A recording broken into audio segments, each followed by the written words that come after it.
Yeah, a lot of times when breakers pop, they don't move over. They just lose We're going to try one more contact. time? No. Yeah. Well, I took it apart because we were doing. It was so weird. It was like I took it apart. strange parts of the house. Not recently, not since I changed that. No, I don't know if I ever. House is a How bad did that just era. happen? Oh, gosh. It's Yeah, not we a... have switches.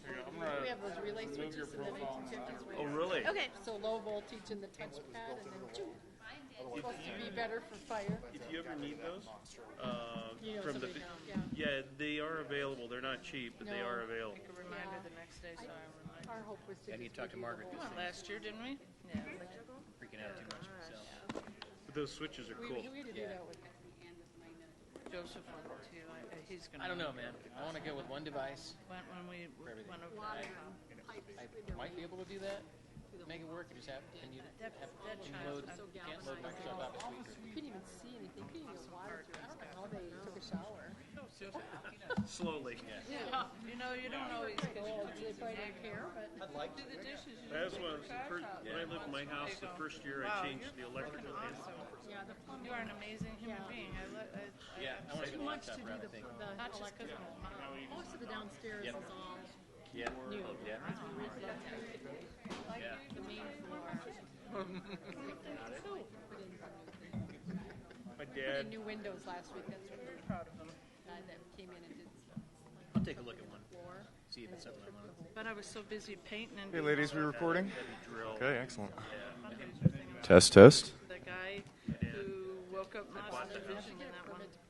It's coming back. Okay, good evening, everybody. I'd like to call this meeting to order. Welcome, everyone, to the Englewood City Council study session. Our first agenda item of the evening is economic development policy programs. Community Development Director Brad Power is present to discuss a new economic development policy program. Good evening. Good evening, Mayor, members of council. I'm joined by Darren Hollingsworth, our Economic Development Manager, and we are very excited for this first item. This is our proposed change to our economic development program. We've been working on this for several months. We've been doing outreach for folks in the business community, some of the economic development partners that you'll hear about this evening, and away we go. Put the mic up closer to your mouth. Yeah. I always have to do that. I apologize. I'm doing it right now.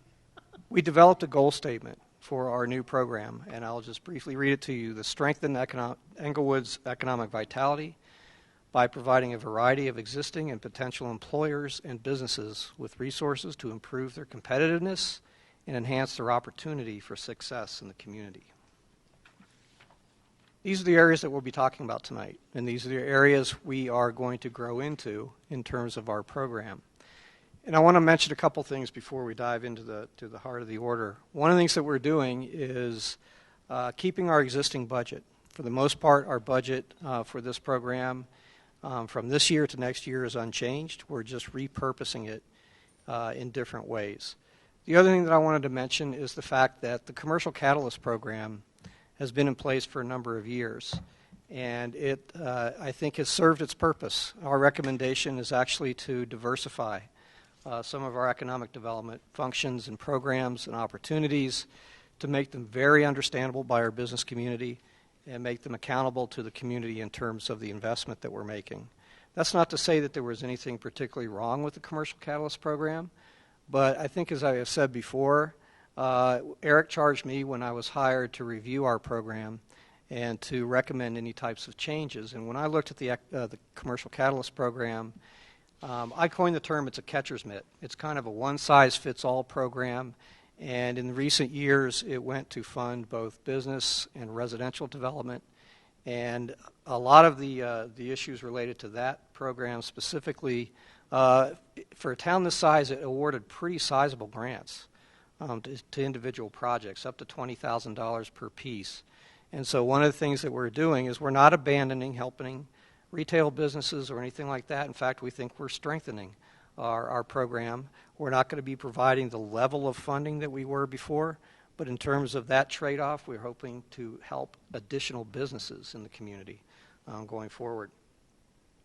So these are the areas that I'm going to go through very briefly. Two things I want to say. One of the things that we're shifting toward is focusing on more employment and trying to attract and sustain jobs in the community. So you'll hear a little bit about some programs related to that. And then we're also going to tailor our programs to help our entrepreneurial and small business base at two very key stages in their evolution. I'll talk about that in a minute. But I wanted to share a couple of key statistics with you that we thought is interesting about business in the state of Colorado. According to the Colorado Office of Economic Development and International Trade, 98% of businesses in Colorado have less than 100 employees. 86% of businesses in Colorado have less than 20 employees. And so you can get an understanding of the scale that we're talking about in terms of trying to tailor our program for Englewood and tailor it for that kind of reality that we're living with in Colorado. Our first program that we're going to present to you is our primary employer incentive program, and this would be working with folks who would be bringing new jobs to Englewood. And the primary employer is an employer that derives most of their income from outside of our immediate area. So the theory behind it is through those employees, they're bringing new dollars that circulate within the economy locally. And that helps to diversify our economic base, sustain it, and sustain new businesses coming in. There's kind of a two-tiered approach to this. We would be rebating sales tax, use taxes, or permit fees associated primarily with the build-out of physical space in buildings that new employers would be occupying. So if they create a minimum of 5 jobs, they're paying above our median wage, and they strive to hire Englewood residents, we would be proposing rebates administratively up to $25,000. The second area is a little bit more of a discretion focus, and this would be where you, as council, would be looking at either larger number of jobs that would be committed in these types of employers or some special circumstances where cumulative totals of rebates would exceed $25,000. So we would bring you those types of options for consideration, either for larger employers or special cases that we think would merit your consideration for the same types of rebates, sales tax, use tax, and permit fees, to support the creation of those primary employers. Again, this would be aimed at the larger employers that would drive significant impacts in the community.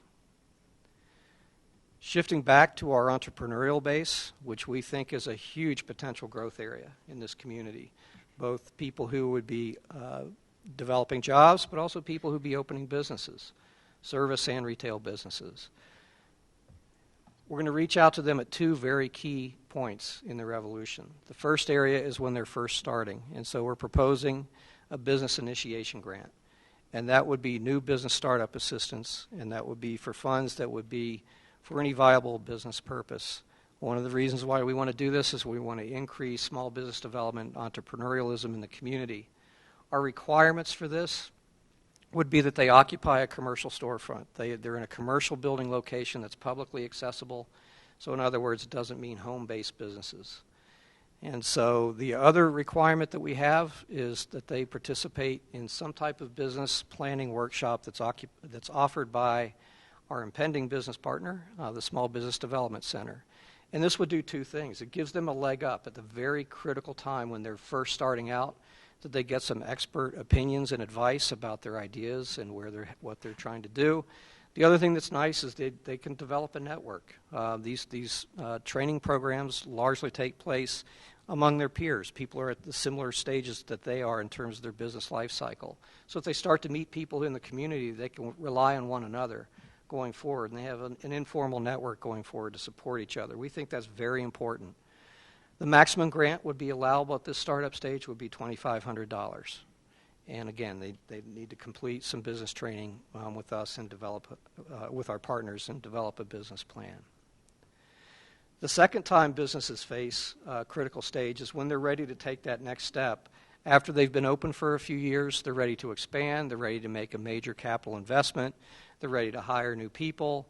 They're going to be thinking about where their lease is, what kind of space they want to grow into. And so the second option would be the acceleration grant for businesses that have been operating in Englewood for a minimum of 2 years. They would be eligible for a grant of up to $5,000. We'd like to see kind of their business forecast their planning of what they expect the results of that type of investment would be. And again, they would work with the Small Business Development Center to complete some business planning efforts. Again, the idea is to give folks not a handout, but a leg up at these critical stages of their evolution. One of the things that we want to make sure that we do is if we're talking about business training, that we actually have the infrastructure to offer it. And so we are proposing to form 2 partnerships with 2 key partners and players. The first is the Small Business Administration, and an example of that that's already underway is the Emerging Leaders Initiative. And this is actually, we've been hosting them here for the last few months. There's about 12 businesses that are going through that, I think approximately 6-month program, and their graduation is right down the way at Hampden Hall on November 1st. So we've cheated a little bit, and we've already started to reach out and work with some of these partners. So the SBA is an organization that we've actually been active with. The other one is the Small Business Development Center. It's technically known as the Aurora South Metro, SBDC. Their geographic area starts all the way at the west side of the metro area and cuts across the entirety of the southern end of the metro area all the way out to east of Aurora. So they have a pretty big geographic measure. But one of the things that we did with them a few months ago is to actually start to do something that they've really never done here before, which is host workshops, trainings, and if you approve the new economic development program, we will actually get some consulting from them as well, which would be their consultants would come to this building and work one-on-one with Englewood-based businesses on their challenges, their business plans, those types of things. Again, we've already been working with the Small Business Development Center. The Leading Edge Strategic Planning Program is going on in this building every other Friday, and that will be continuing till I believe the first week of December. And then on Friday, October 21st, we have another program with the SBDC, which looks at funding for small business development that the SBDC and Englewood is co-hosting here on the 21st of October, a week from Friday. In order to have the seriousness of the approach about our business training programs, for folks who may be very early in their business evolution, obviously most folks at that stage in their business, they're pretty strapped for cash. So we're going to offer up to $500 for folks to go to some of those business trainings. We don't think this will be necessary for everyone, but the folks who have promising ideas, we want to make sure that, again, we're not giving them a hand out, we're giving them a hand up in terms of being able to have the best chance of success for their business endeavor in Englewood. We've repurposed the Alliance for Commerce in Englewood, ACE. ACE has been a City Council Business Advisory Board, and over the course of the last few months, we've tried to shift ACE out of a monthly meeting that's kind of agenda-based. They've frankly and honestly been struggling with that and making progress and coming to quorums in their meetings. So one of the things that we wanted to do is shift their emphasis and get them out in the community. And so we've developed, for lack of a better term, kind of a commonly shared questionnaire, areas of inquiry that these folks should be making with businesses, and they're going out one-on-one and having some dialogue with businesses in the community, and they will come back together as a group. We'll gather some information, we'll find some common themes, and they'll report back to you on a periodic basis about the things that they're hearing from their fellow business people in the community. And that's been happening, and we're going to ramp that up throughout the rest of this fall and into next year. This has not changed. We've been in the South Metro Enterprise Zone for some period of time. The enterprise zones are established to provide various tax credits for various business investments, equipment, employees, that type of thing. I would point out that in 2015, the Economic Development Commission expanded the enterprise zone to the entire city, which is a major plus for us, and it applies to any job that's created. So that's another thing that we're going to be doing in terms of really ramping up the identity of us in the enterprise zone, and making sure that people understand that they have that opportunity to take advantage of those tax credits. The city has also been involved in the Colorado Brownfields Revolving Loan Fund. We have actually been a charter member of that organization. Darren actually helped start that organization several years ago. It was deployed for the Centennial Park, and then the General Ironworks site, Boulevard Builders, is actually working with them on the potential of a loan to help some of the remediation associated with that project to the north of us. Commercial industrial site selection. In the old days, we would get calls from prospective tenants for our commercial industrial space, people who'd be interested in saying, what do you have available in Englewood for my business? We still get those calls, but you would be surprised at how many people we never even hear from. So what's happening out there in the world is more and more of potential tenants are sitting at the comfort of their computer wherever they are, and they're doing their own searches. And so we have actually contracted with and will have support from 2 property search databases, and these are going to be interactive for people to be able to search all of our available properties. We've made sure that it's restricted to our corporate boundaries, and it's not that broader Englewood definition that some people have. And so there's 2 ways that people could get this information. People who still call us up will be able to do the property searches on their behalf, but as I mentioned, prospects can also do their self-reporting and generation and reach out directly to the brokerage community if they're interested in certain specific spaces. I want to mention that we are preparing, that we're going to roll out our new economic development web page, hopefully before the end of the month. And these types of property searches are going to be very prominently figured into our web page, including probably 3 or so highlighted properties that will probably rotate on a monthly basis, so we get some kind of churn out there in terms of what's available in the marketplace. We are creating a business resource guide. And this is going to be a user-friendly information source for everything related to how to research starting a business here, how to start a business, how to do best in your business in the community of Englewood. And this will also be a hard copy. So we'll have printed documents, but it'll also be on the web page. And I'll actually consider this the front page of our economic development program, because it will be everything that we do, A to Z, in one location for people who are interested in opening and expanding businesses here in the city. We will make sure that every prospective and new business receives a guide, either electronically or in hard copy format. This is going to be, as I said, a very key part of our program. All of the programs that I discussed will be in the business resource guide. The eligibility requirements will also be in the guide. And as I said, it's really the front door of our economic development program. Finally, just to preview a little bit about what we are planning to bring to you next week, we're going to bring to you a resolution to ask that you formally adopt this economic development program.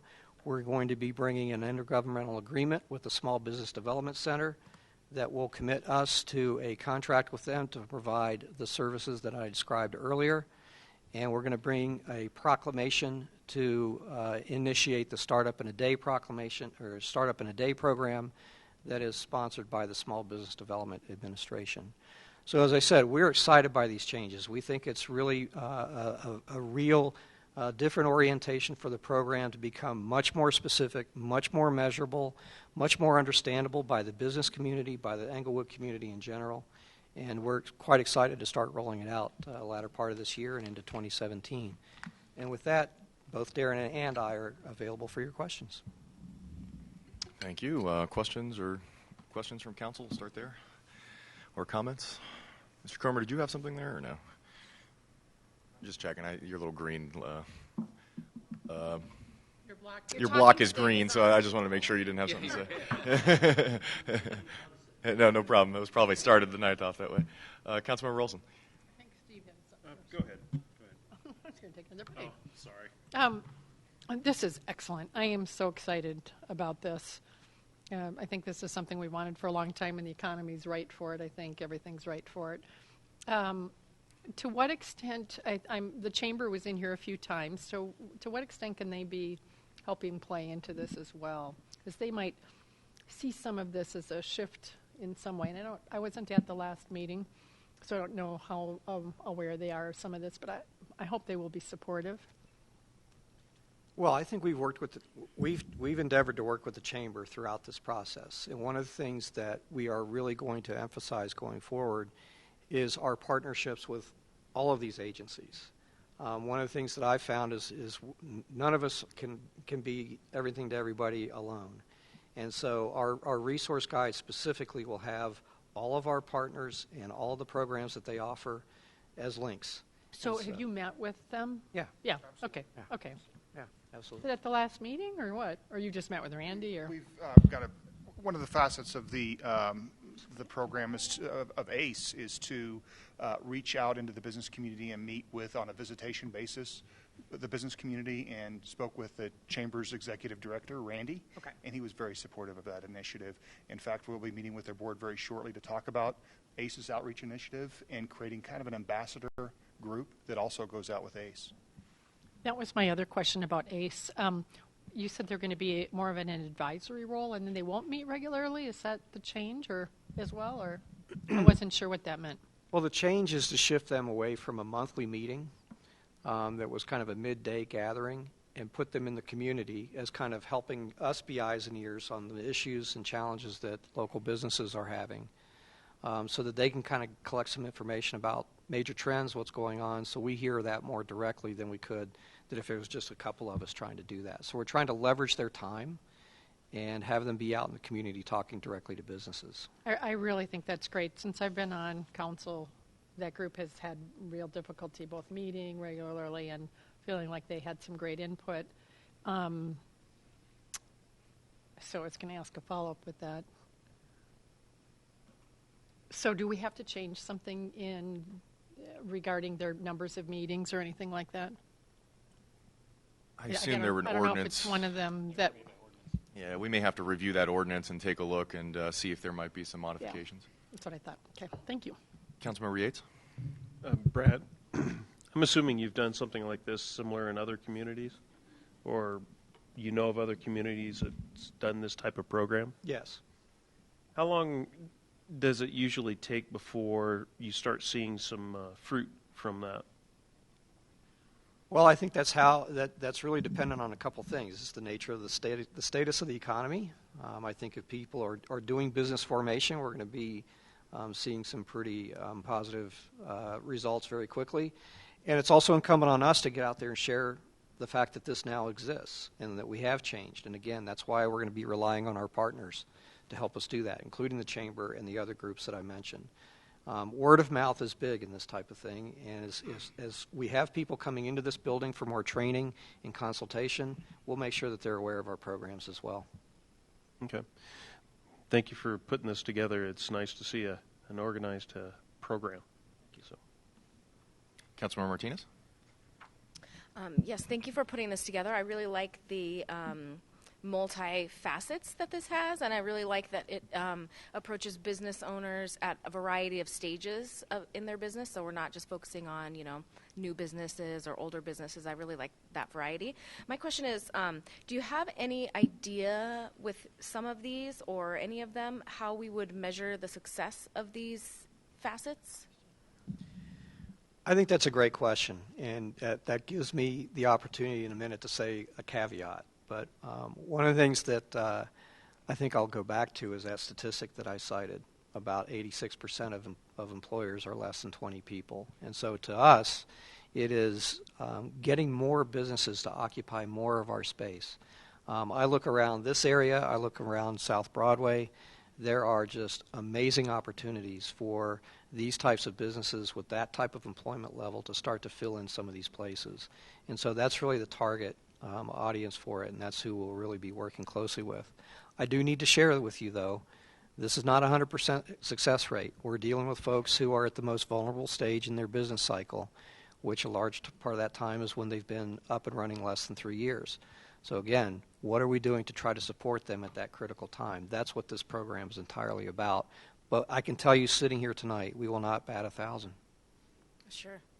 And I wouldn't expect that, but just was wondering if we had any ideas in our back pockets about, this part would be successful if XYZ happened, and maybe we're not there yet. Well, no, I think there are some measurables. One would be is if they're hiring more people, if they're bringing goods and services to the community that are not here now, and if they're occupying vacant space, and if they're rehabilitating space that may be less than optimal now. If we're getting that type of capital investment in the physical areas of the city, that's a huge plus, and that's also immeasurable, because if somebody makes the investment in a space and they either get bigger and they move somewhere else, that next tenant is in, their hill is not quite as steep if the space is better. Mm-hmm. And that's another measurable that we would have. Great.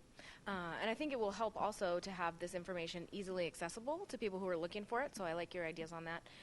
And then my second question is, say this gets approved soon, how are we going to start getting the word out?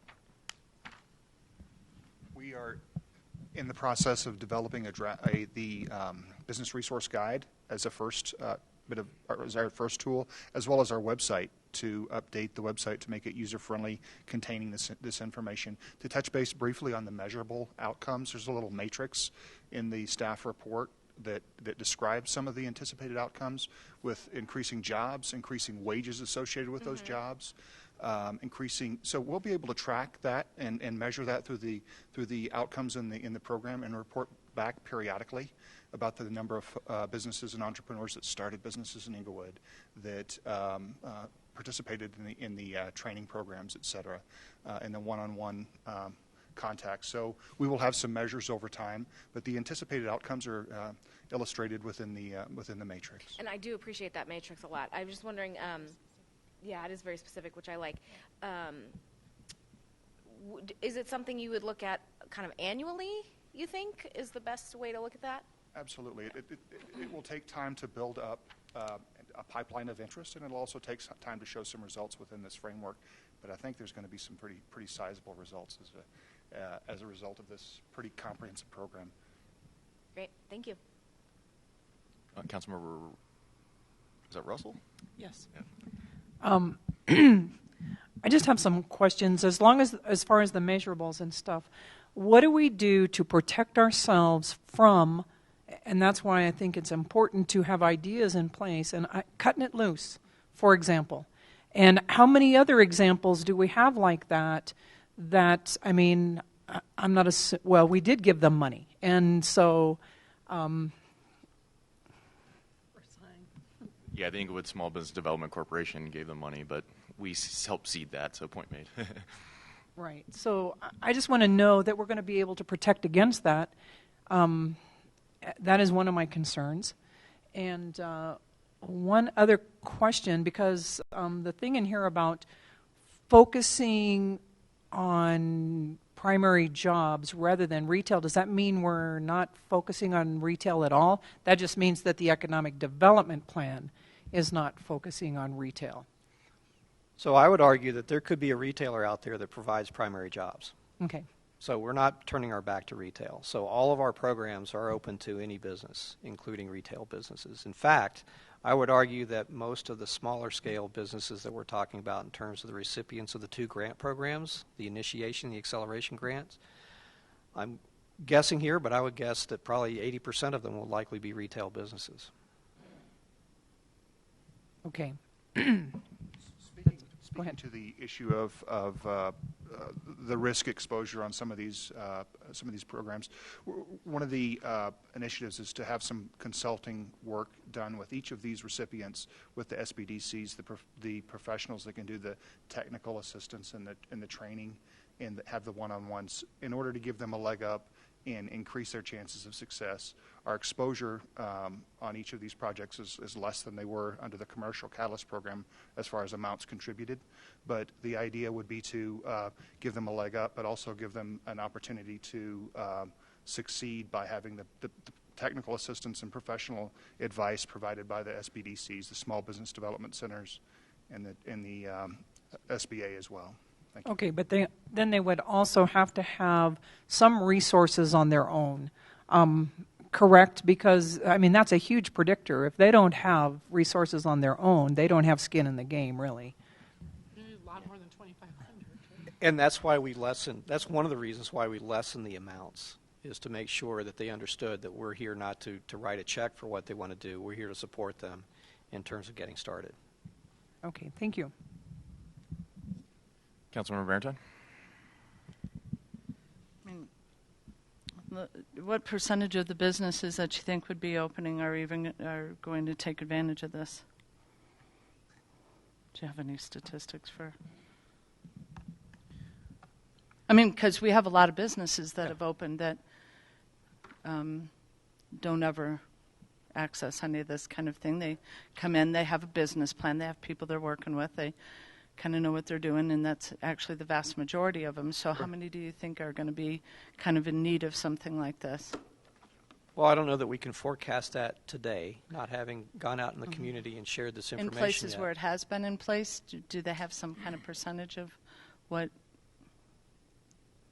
I haven't seen a percentage, but in terms of the program budget for these programs, we would be able to do approximately 10 in calendar year 2017 of these grants for each of the 2 programs.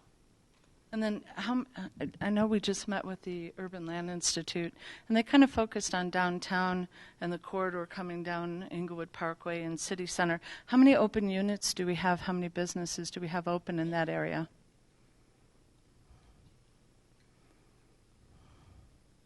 More than I'd like to see.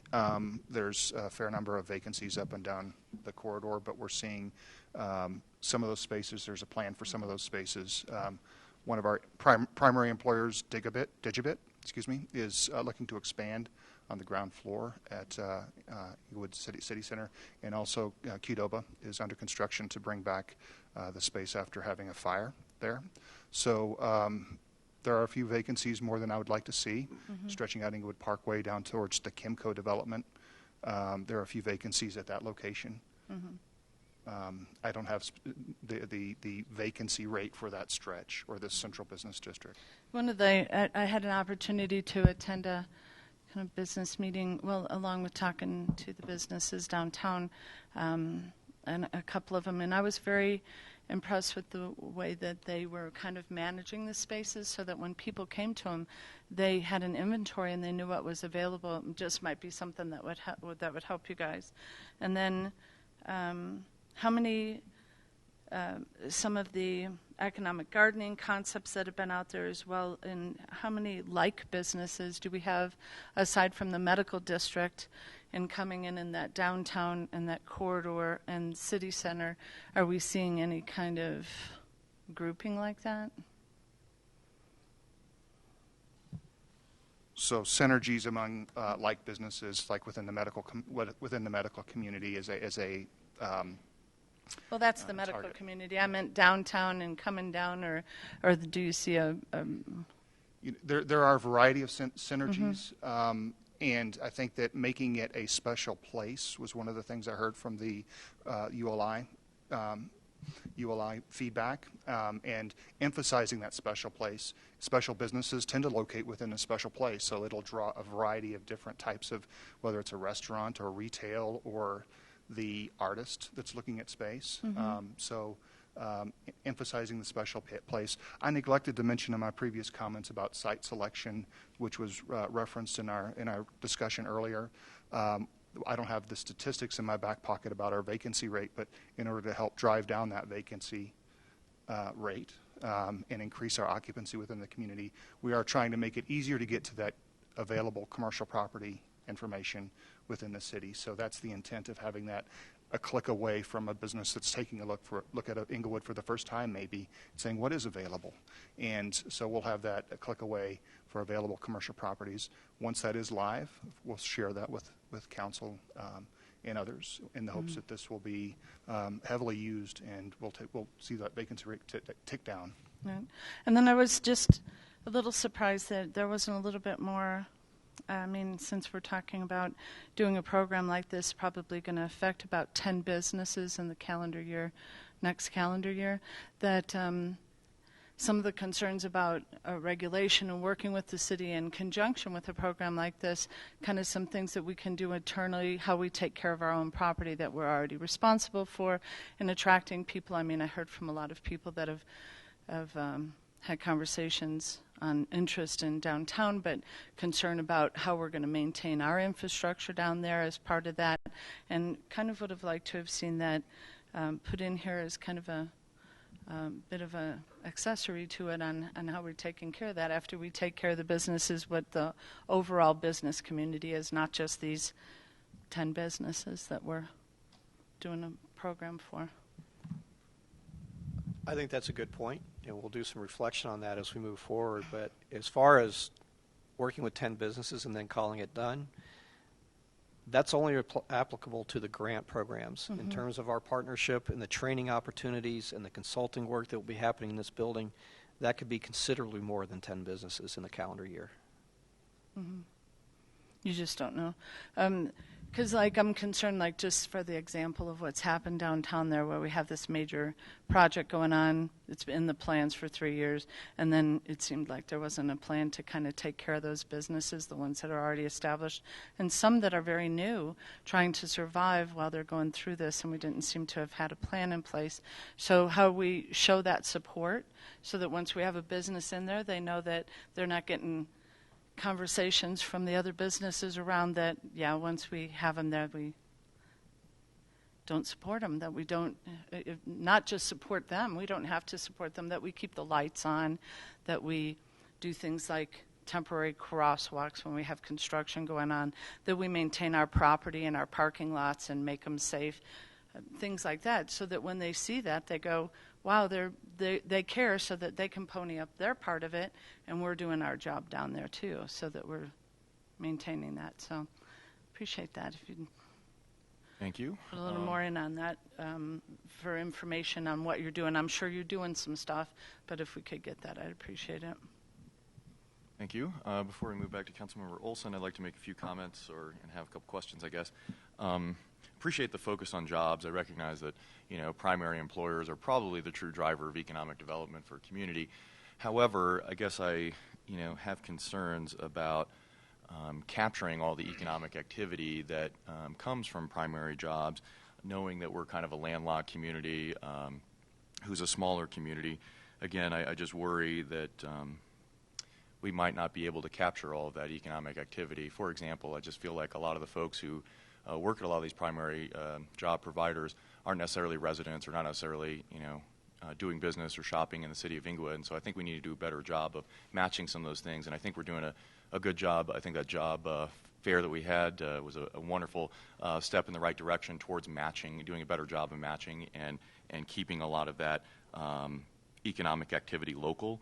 And I think that's probably how we ended up with the focus of retail specifically, since we are so reliant on sales and use tax, that sometimes we're not looking at the macro level, of economic development, more on the micro level of our bottom line and what's happening within our jurisdiction. And so I'm open to the shift. I just think we just got to keep that concept of keeping all the economic activity local as a concept. Would you agree? I would agree with that. I think one of the things that I heard from the work that the Urban Land Institute folks did for us last week was growing a job base actually helps us diversify and become more of a full-service community, because there are very positive economic impacts from people who do that midday spending and that daytime spending in a community like this. And so one of their recommendations was to focus on job development, because that will bring the kind of retail that will support this place, it will support South Broadway, and make it less of a kind of either a weekend or a daytime or an evening, that we're more diversified. We have more activity throughout the 24-hour period in some of our commercial areas. And so growing an additional job base helps us do that, because that's one of the areas that we're lacking right now. Agreed. And as long as I think we're conscious of that and we're attracting restaurants that the higher-end employees might be attracted to, we're providing housing that those employees might be attracted to, it's obviously all sort of related together. So I appreciate that recognition, and I am open to the idea of the focusing on jobs and trying to use that as the indicator. I saw the primary jobs incentives. I saw it was like a minimum of 20 jobs and a maximum of 25,000 grant. Is there some more detail to that? I mean, if you've got 20 employees, do you get 25,000, or how exactly would that work? So there's really not a hard and fast rule, because the amount of the grant or the amount of the rebate would be dependent on what they're planning to spend on their space.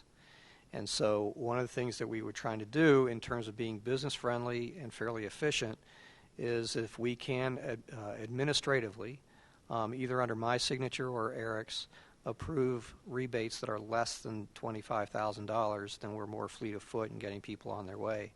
The ones that would exceed that, we think, because it would be a higher expenditure amount, and frankly, it would not be budgeted, that we would bring those for the council's consideration, for you as representatives of the community, to have kind of a one-off discussion of the special circumstances if there is an employer that we think would have a significant economic impact to the community, that we want to bring those to you.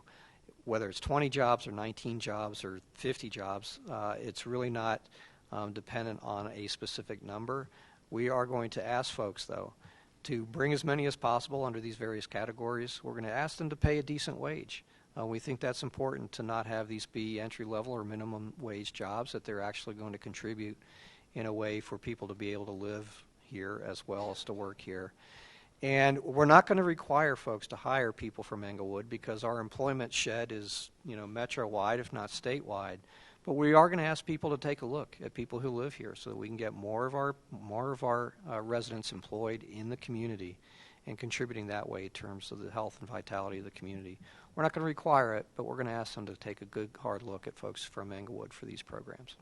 I appreciate that. And I guess I'm just asking you maybe to think about it or flush it out a little bit more. I think the more guidance given to the public on, what type of range per employee is helpful. Honestly, I don't even really have my arms around what's a reasonable amount per employee, but, just some additional thought or guidance to the public on what the program might be is my And thought. Mayor, I can just say that when we develop our business, If the program is adopted next week, we're going to spend the last 2 months of this year fleshing out the specific details, and we'll put those numbers in there in terms of this is our median wage, this is what we'd be looking at, and providing a little bit more definition around what is a primary job so people are not confused by that. Thank you for that. I think that would be helpful as we move forward. And I know this is not a finished product yet, so it's a work in progress here. And the big program, the initiating program, I have a little bit of concern that I think I just heard you say it would only impact 10 businesses, correct? I guess I have a little bit of concern about it only impacting 10 and how we would go about selecting or doing that. I worry also about the ROI on startups rather than continuing in existing businesses. And so I'd prefer probably to spend some of our resources in that for business startups more on resources and training rather than grant monies. Maybe that's just my personal perspective on that, given the percentage of new businesses that fail and trying to get the largest bang for our buck, so to speak, as an organization. Obviously, I want to be supportive of those startups, but again, just recognizing the economic reality, perhaps our dollars are better spent elsewhere. Sir. So one of the things that we will do in terms of the grants for those folks who are looking to start is one of the things that we look at it as is kind of a sweetener. And one of the things that we'll have conversations with businesses is, are they considering multiple locations? Are they considering another jurisdiction? And if there's a way that we can kind of help them get over the hump with that startup grant and they come here, that's one of the motivations for us to do that. And that's awesome. And maybe if we could find a way to target more of that, rather than just making it a blanket sort of startup type of a program, that might be more attractive to me personally. As far as the SBDC providing training and other opportunities for our local businesses, how will that be provided or how will that be branded to our local businesses? Will that be the Aurora SBDC providing that here in Englewood, or will that be rebranded here locally to reflect our resources involvement? So we will have a presence on a shared presence on each website with they are called the Aurora South Metro SBDC Small Business. That's the legal name of the entity. Our brand and their brand will be on our website and vice versa. So we will be cross-branding. I guess that's the right word. But the resources that they bring to the table are significant. The technical expertise that they bring to the table is very significant, and I think we'll see that with some of the outcomes that'll be derived from this. And I have no doubt that they're a very appropriate partner for us. I'm just, again, trying to be conscious of how we're branding this to our local businesses. Are they getting these resources from Aurora, or are they getting these resources from our community here in Englewood? And I think that some recognition of our monies being put into this program and perhaps how we're branding that and presenting that to our local businesses should be given some thought. That's a consideration of mine. Yeah,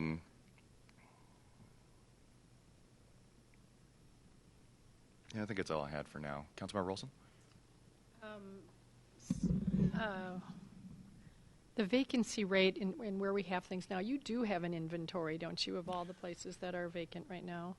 We do. Yeah, you just don't know what the number is, or? We're below 5% macro. I don't have that by the central business district, Okay. but as a community, Englewood's retail vacancy rate is below 5%. I just want to make sure because it could have made it sound like we don't have that. But then the second follow-up to that is how do people right now, how do businesses find out where they are? Do they just have to call you? There really isn't anything on the web anymore yet. It's going. Yeah, go for it. Going live soon. So the question was if there's looking for available spaces now. That's a phone call away right Okay. now. We'll light that hopefully in the next 2 weeks. With our, we've already reached an agreement with for this service, and that'll go live very, very soon. In fact, we're in beta testing as we speak. About 81 commercial properties are listed on that site. So, Great. But Englewood Sites is gone. Yeah. Perhaps that's what Right. you're Well, referencing. I know the Englewood Sites is gone, That but was I was sunset. wondering how are they finding out now? I'm just by phone, phone or which is sending an just email. so antithetical to what Steve and Rick and I went to that, NLC thing. When was that? Two times ago, a day-long workshop on economic development. That was probably the one thing we got out of the full day was how important it is for website presence, because you're right, people are looking from all parts of the country just on the web, and they're not going to necessarily call you up. So I appreciate that you're going to get that up and running. I think the research has shown and been reported over and over that 9 out of 10 entrepreneurs fails, but then the research now is showing that 9 out of 10, when they're given the support that they need in those first years, really do make it. And so some of the things that I think you're doing here will really help with that. I appreciate your words about giving that kind of support. Which ones of these do you think touches on that, on those initial startup years? Which out of all of these do you think is going to help the most? EIG? So the prime Big, obviously, the is one of them. business initiation grant will be a resource coupled with that, with the technical assistance with the SBDC. These are in many ways intertwined. Mm-hmm. Hopefully, the resource of this enterprise zone also will be a benefit to businesses starting up. So you're seeing some overlap, and that's a good thing when businesses can take advantage of several parts of the program. We want to make sure that the business resource guide is also helpful to them because it literally will be A to Z of starting a business and operating one in this community.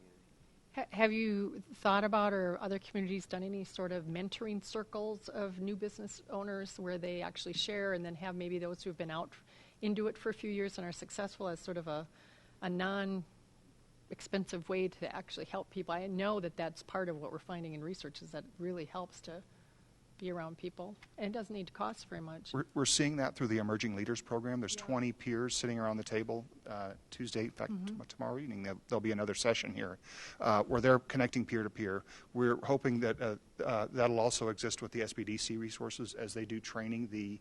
As they do their training and other interactions, that they'll develop a peer network that they can carry into their careers and into their businesses, and draw on those connections. Yeah, I'd encourage us to think about some kind of entrepreneurship circles of some sort, circles or whatever you want to call them. But I know we've there's a talked. leadership circles going on right now that's coming into the city that's been all over the country, so that's why it's in my head. Not a knitting circle. I know we've Although talked I'm a gonna little pull bit mine out in a about minute. ambassador programs, both from the chamber as well as ACE. But Yeah, this is a little different than that, though. I think you're really sitting and thinking together and going through problem solving and sharing across those would be really, really helpful. The other thing I think that Joe mentioned, the capture of employees, which has been a big deal for me for the last few meetings. I keep mentioning this. Are there ways that we can, other than having them hire people from Englewood, there are going to be lots of people still coming into the city where we help them with these new employees to get oriented to what's here, what's available for their own needs and services before they go home, stop at the King Servers, things like that. Are there approaches that cities have used like that to try and capture? We're one of those that's sandwiched and have We don't have what everybody wants either, but we certainly have food. So connecting businesses or connecting The new patrons employees to- that will come in, to- like we're going to hopefully so get all these new within our people. business resource guide, we hope that people will take that, scratch that second level and reach to our chambers, reach to our other partners within the community to engage. I know there's a dining guide that the chamber has. We distribute that. We don't have that access online, but we've got that as a click away. So that's the second click from the city's website will be towards the dining guide. And we hope that patrons take that look a little bit further within the business community about dining, shopping I'm opportunities. thinking within about the a city. new employee guide that everybody got. I had just hired someone new, and I thought, it'd be great if they got a little packet that says, here's all the things in Englewood. Welcome to our community. Glad you're working here. Something simple that says, here are the map of things. You know, we're so small. It'd be easy to, all the possibilities. I mean, maybe we need to do it with everybody. And then my last one would be so when you bring these cases back to us that you're going to need our input on, can we make sure that we have either talked through beforehand or you'd give us some ideas of criteria you want us to think through to help make that decision rather than just kind of come in with a blanket like, oh, I don't know, I like this person. Thank you. Councilmember Barrington, did you have something else? Oh, I'm glad Councilmember Olson brought that up. So you do have an inventory of Do you mind using the mic? Thank you. You do have an inventory of the open spaces. I mean, if you know how many there are, then you know where they are. So if you could provide that, I'd appreciate that, because I assume you're going to put that on the website. So maybe I didn't ask the question right before. And for what Councilmember Martinez brought up and how we measure this, how many businesses do we have currently in Englewood? Because we don't know if we increase unless we know how many we currently have. That's a great measure. I think there was a number recently pulled together in the 1,600 range that are licensed with the city of Englewood. So if we could get some information on that, and then how many employees currently? Absolutely. We have a good baseline from the it used to be Right. ES202 data, so we've got some great baseline data. So that we have some starting for that. That would be great. I'm glad ladies brought it up. Puma did that research. We should have it. I'm sorry, what? Puma, what was the name? Progressive Urban Management Associates did That that did research that. as part of the So that's comprehensive all in Right. there, but I can't remember any of it either. But then, and then that's why that's concerning, that if we need to have that available in some kind of format so that when people are calling and they can get the information so they know which areas, and it doesn't do us any good if they're pulling it together and we're not utilizing it. Thanks. Thank you. Councilmember Yates? I'd probably say there's easily a third more of businesses that exist in Englewood, but we don't know about because there's a lot of licenses that aren't required at the city level. So I have to say that the way you're having this organized, the educational part of this, I think is huge. I know many years ago when I started my first business, that would have been a lot of help, being able to get that business plan put together on a piece of paper in a coherent way instead of trying to run it from a notepad and what I'm thinking in the back of my head. So I thank you for putting this program together, and I think we'll have some good success out of it. Thank you. Any further comments from anyone? Seeing none, appreciate you gentlemen presenting this evening. Do we See need you anything next else? week on this topic. Thank you. Oh, I did have one quick question. Sure, go ahead. Turn it around. Just wanted to know, there was a council request on the information for the meeting with the downtown merchants. There was some, on the 3400 block, there was some information that you provided. Is there going to be some opportunity where we're going to discuss this?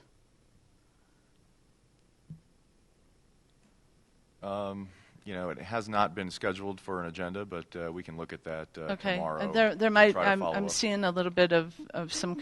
I'm just having some concern on some possible disconnect on some steps that we might be taking, and I just want to make sure that the council has an opportunity to discuss whether this is how we want to handle what's going on with that mid-block crossing, whether we do a temporary, and how we're handling the situation down there. So I just want to make sure it Agreed. gets on the agenda. Agreed. I think what we'll probably talk about is short-term improvements, a follow-up on short-term activities on South Broadway. Does that sound reasonable, Mr. Keck? Yeah, actually, one of the things that, and I'll just talk about it now because we have about 10 minutes left of their Fair time. enough.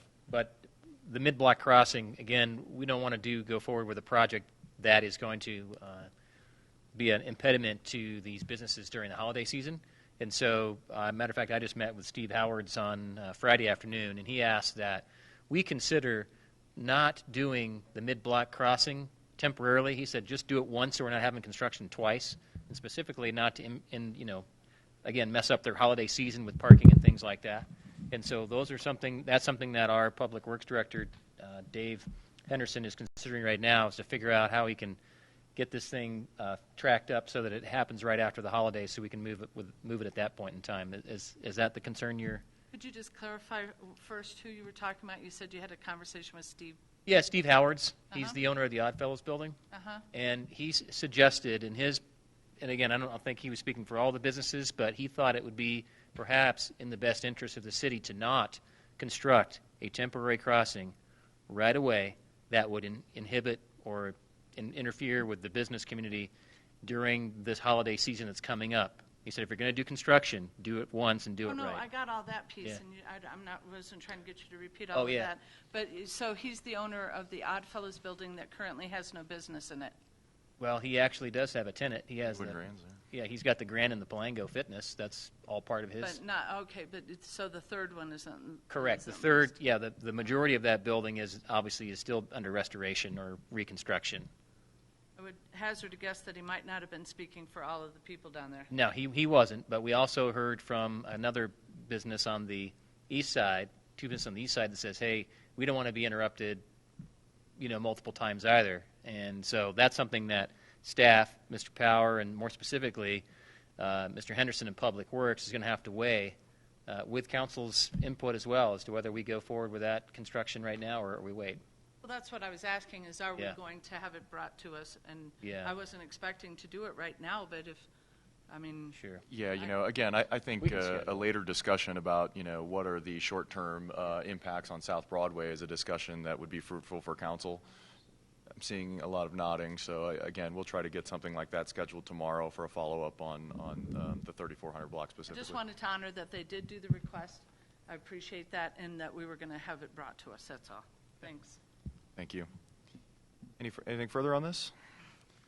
Seeing none, thank you, gentlemen, for presenting this evening. We'll move on to agenda item 2, which is accessory dwelling unit discussion. Community Development Director Brad Power, again back, and Planner Level 2 John Vobrel will be present to discuss accessory dwelling units. Good evening. Good evening, Mayor. I'll turn it right over to John. Okay. All right. Thanks for having us here this evening, Council. I'd like to basically do 3 things here this evening.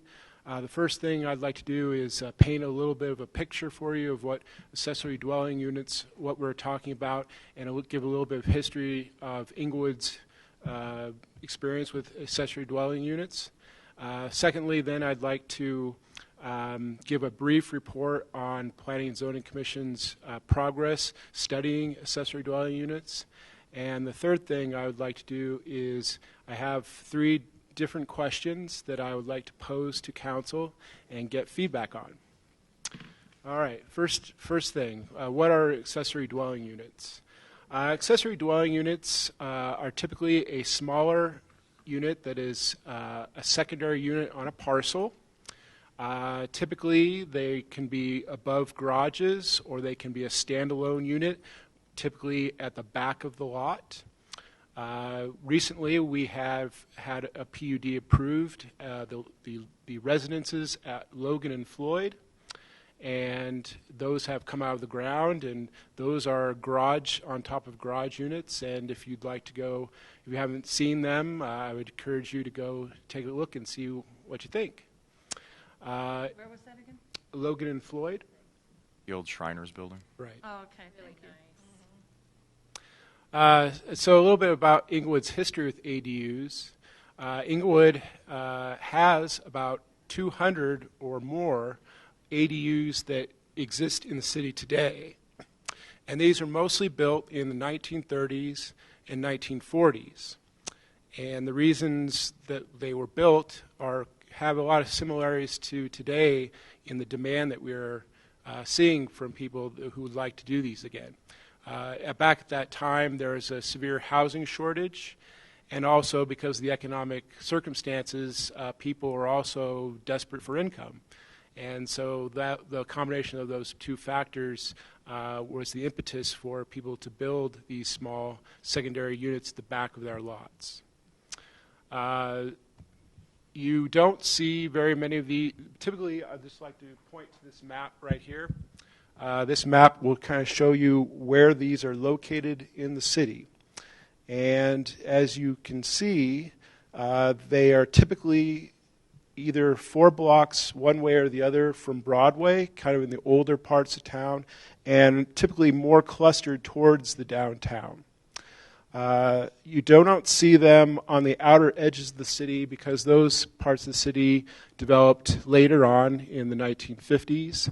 And I believe by 1960 or so, they actually decided that these weren't needed anymore, and they changed regulations to not allow them anymore. So they're all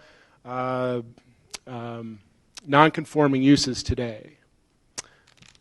So that's the brief history on Englewood's history with experience with ADUs. Now I'll just give you a little bit of a report on what the Planning and Zoning Commission has been doing with this subject. We had 5 study sessions on ADUs with Planning and Zoning in the first half of 2015. However, at that time, in the second half of 2015, the Planning and Zoning Commission got very, very busy. We had a lot of development cases that came through at that time. And then also the big trifecta came through, which was they had to review the light rail corridor next step study in August. And then they did the walk and wheel master plan in September. And then the biggie was the comprehensive plan, and they're very invested in that plan. So that took from October to February pretty much straight through. And then we followed that up with the sign code revisions based on a Supreme Court case. So then after we got through all of that, and we were back here in 2016, their docket was a little bit lighter, and Brad and I and Harold discussed whether we should take up ADUs again. And our decision was that we thought it would be better to keep them on hold because council was going through, and still is, going through the comprehensive plan, and ADUs are mentioned quite a bit in the comprehensive plan. And so the thinking was, let's hold off and have the council get through the comprehensive plan and adopt it, and then we would take up ADUs again. However, recently this study session popped up on our radar screen, and so we assumed that there must be some interest, and maybe some people in the community are asking council about ADUs. And so we thought, well, maybe we better bring that back up again. And so we held a refresher with Planning and Zoning Commission on September 20th to kind of refresh their memories of what they had gone over and what they had agreed to.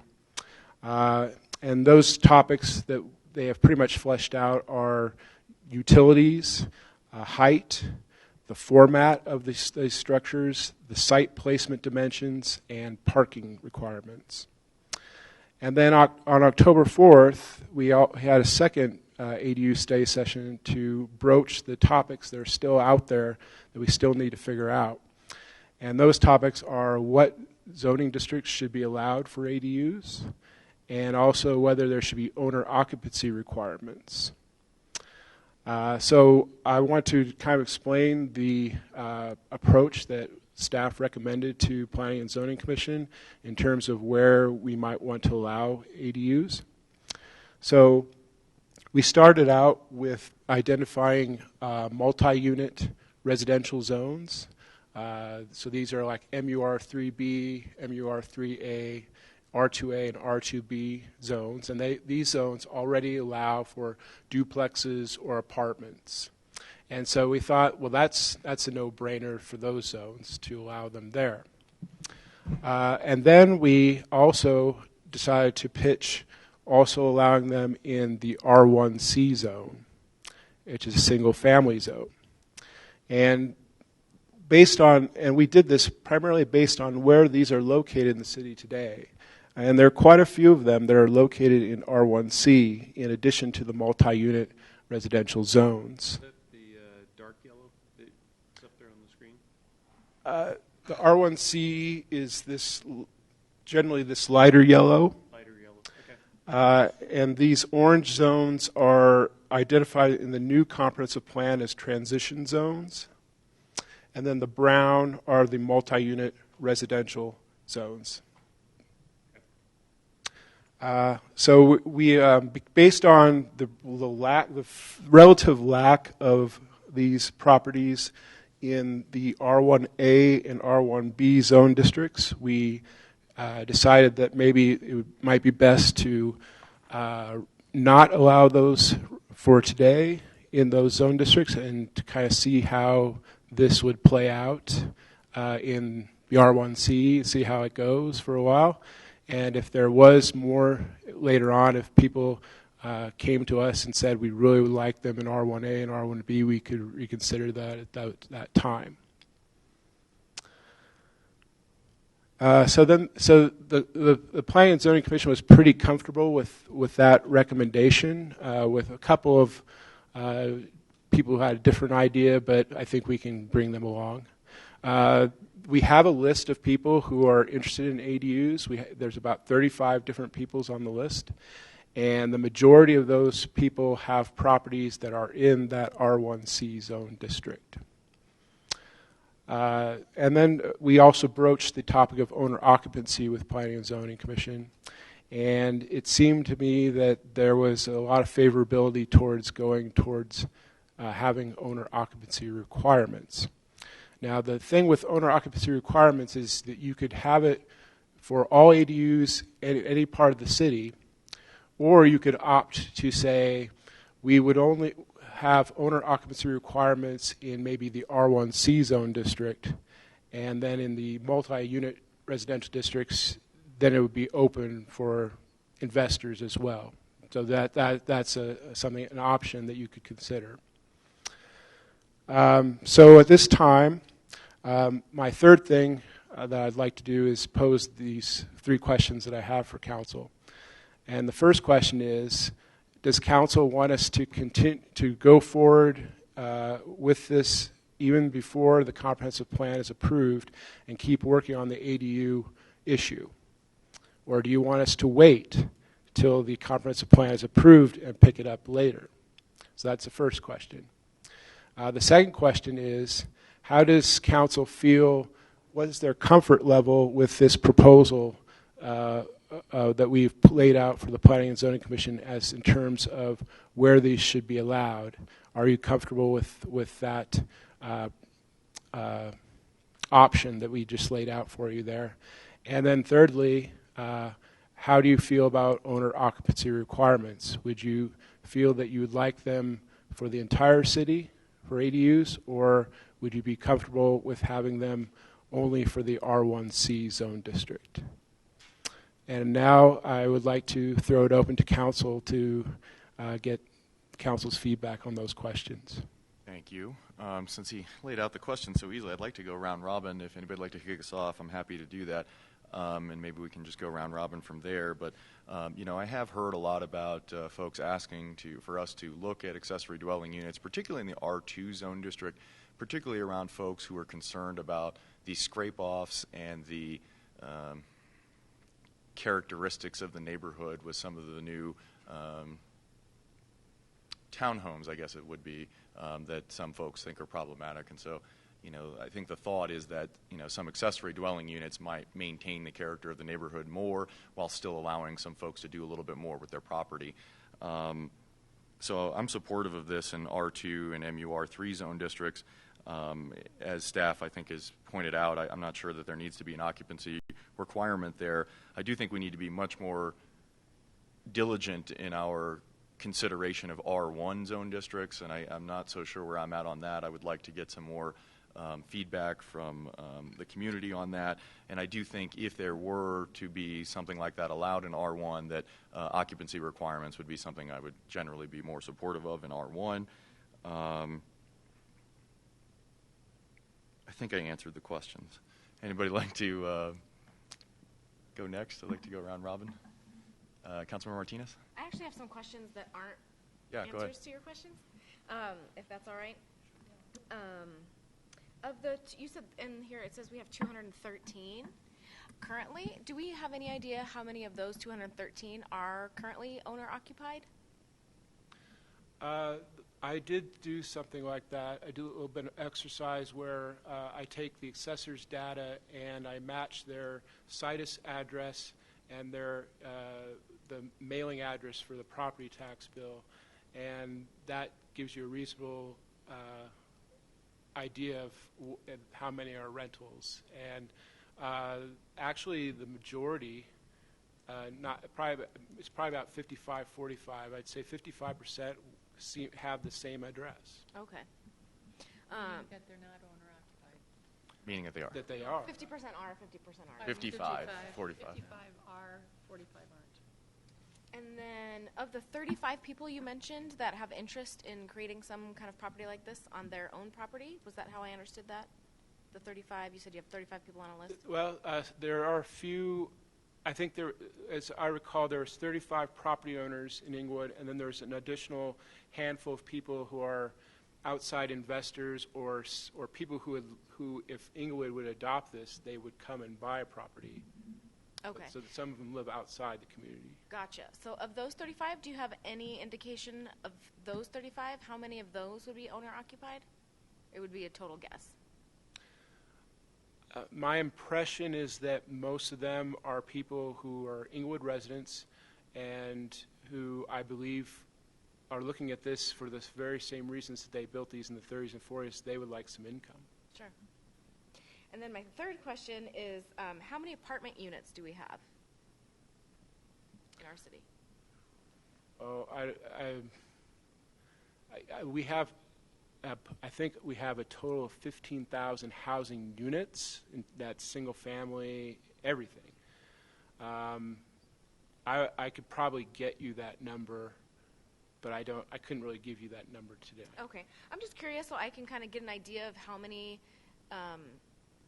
if we allow additional accessory dwelling units and there are going to be more renters in those, I just want to get an idea of accessory dwelling units versus apartments, how many we already have, because we already have a lot of apartment units. So I was just wondering. Oh, yes, a lot more than 200. For sure. I mean, a lot more. I just wanted to get an idea of that, because I used to live in one of those units. I rented a little tiny place for 2 years, and it was great.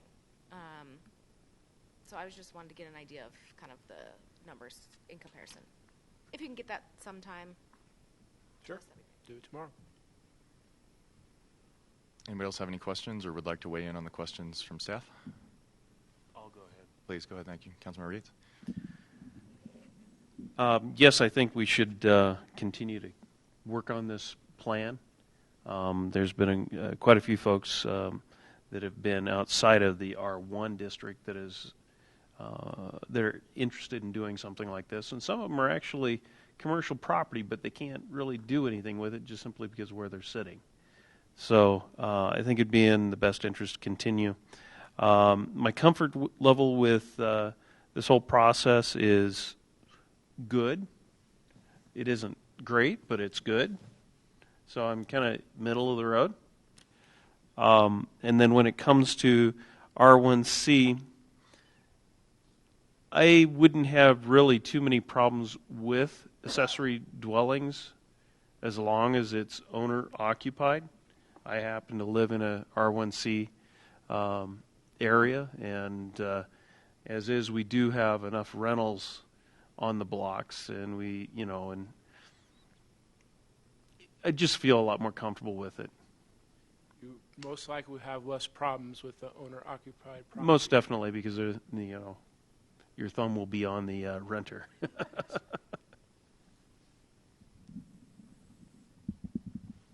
Councilmember Barrington.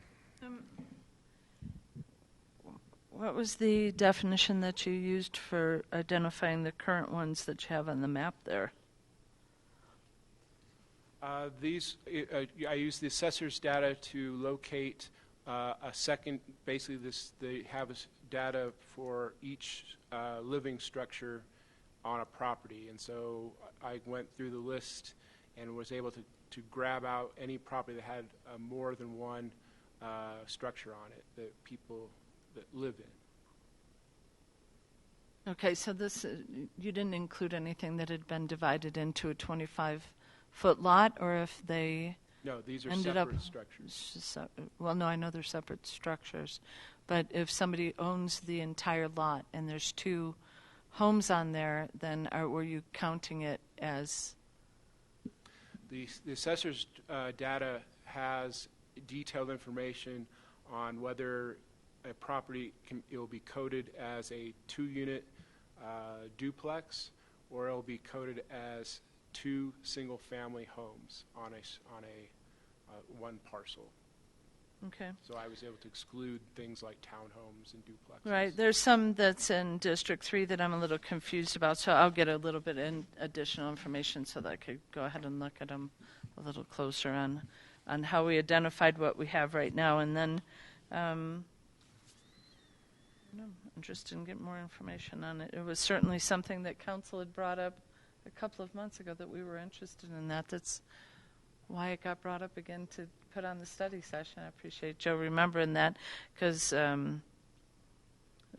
especially with housing, and I think it came up in the vein of a lot of families trying to deal with, and the conversation coming up about older people, they don't have a place to go, that narrative that keeps getting thrown around all over, that they don't have a townhouse and they don't have a condo, and that some communities had looked at this as a way for somebody to be able to keep an aging parent on their own property and have them still be independent. So it was in that vein as well that Council had been discussing it. So let's see where it goes.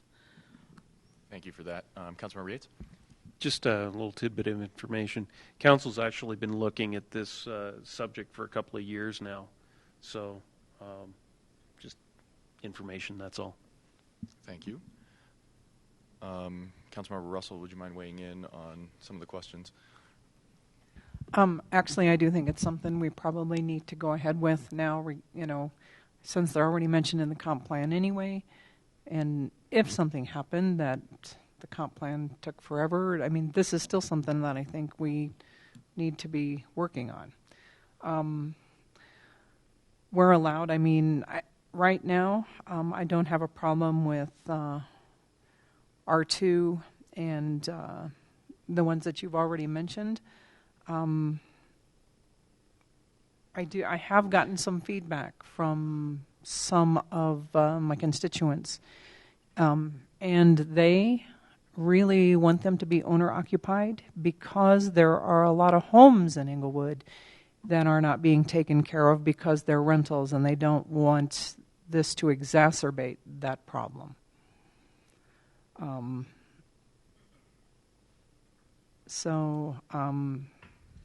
talking all of the R ratings? R2.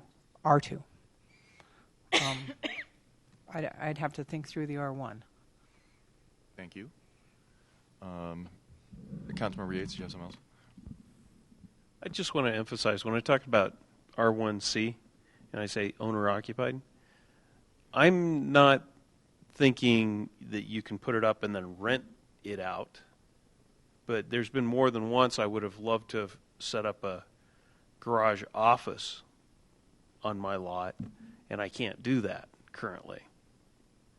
It has to be attached to the home. So when it comes to R1C, it's single.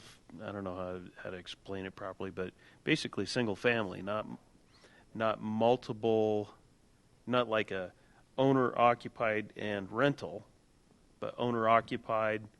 If mom needs to move in, then they can occupy the R1, the accessory dwelling unit, or a family member. Some sort of restriction that they're basically family. It's a family situation. It's not a revenue issue. Does that make sense? Councilmember Yates, do you feel the same way in R2, or is that just applicable to R1? R2, In MUR3, I guess. my fear is the sheer quantity of rentals.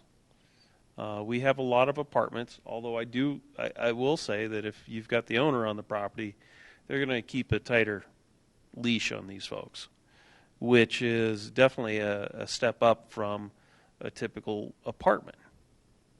So what you described and what you were just describing, I think, in R1 is no potential tenant. No, you can't rent it out, basically, is what you're saying. But in R2, is it possible to rent it out if you live in the main house? Would you allow somebody to rent out the I would accessory consider dwelling? that as an ordinance, yes. In R1, and I keep on going back to that, but I think it's really important that we designate this, is that, you can have basically, well, they'd all have to be related somehow, or guest of, not a renter, but a guest of the owner. And I don't know how you designate I think that. you just say owner occupied. Our occupancy standard is, no more than 3 related folks. Unrelated. Yes, thank you. You can have as many related folks as you want, apparently. Yeah. Thank you for that clarification. We'll continue with the round robin. Councilmember Olson. I think I'm having difficulty understanding how we're using owner-occupied. That's what I was trying to Can help you with. define that for us? Does that mean the ADU has they wouldn't be owning it, right? So it'd just be that the owner is occupying the main dwelling and the ADU. Or they could also occupy the smaller dwelling, too. Okay, so is that what, that's how I read this, but it sounds like we're not all seeing it like that. I thought that owner-occupied meant if I had a structure in my backyard, only one of my family members could be in that as being owners. No. If we decided it had to be owner-occupied. No, owner-occupied would be a situation like currently like most of the ADUs probably in Englewood where the person who owned the property would live in one of the structures but then rent out to someone totally unrelated. That's what I just said before, and everybody said, okay, great. Okay, that helps explain it then. So you can rent out the property to a non-bloodline of an ADU as long as you're living in the main dwelling. Yes. That's how we presented it. And that's then- considered but- owner-occupied. A non-owner-occupied would be if I rent out, let's say I took my house and an ADU and I rented both of them out. Yes. That's the other option. So And then there's a third option, which Councilman be- Yates brought up, would be which is developing family something- owned. Totally owner occupied. Yeah, right, which is a third one, right. Which I would have no trouble with that. Would you support that in Inappropriate R2? levels. Would you support that restriction in R2? I guess is the ultimate question. As So- being the restriction in R2? Could R2? Could they rent the entire thing out? Do they have to live in one? What do you think the rule should be in R2? I guess I would prefer to go really slow on this. And I would rather it be owner-occupied with the opportunity to rent out the other. But I think in R1A, R1B, and I think I'd need to get more interested from R1C of whether or not we should have, I think R1A and R1B should be off the table for now until we test it out a bit more, but I'm concerned about R1C in that too. It seems like we have a lot of areas where we can already do this if we go with the R1, 2A, B, and MUR 3A and 3B. That's a lot of area that I think is already open to multiple dwellings that people are upset about, and this would offset that. That's where that's happening. I think, so the other thing I would want for information on R1A, B, and C would be how many requests have we gotten within each one of those to do this, where we've had to turn them down. Like, are we talking about big numbers, or just one here, one there? And we just have to say no because we decided no, we want to promote owned home.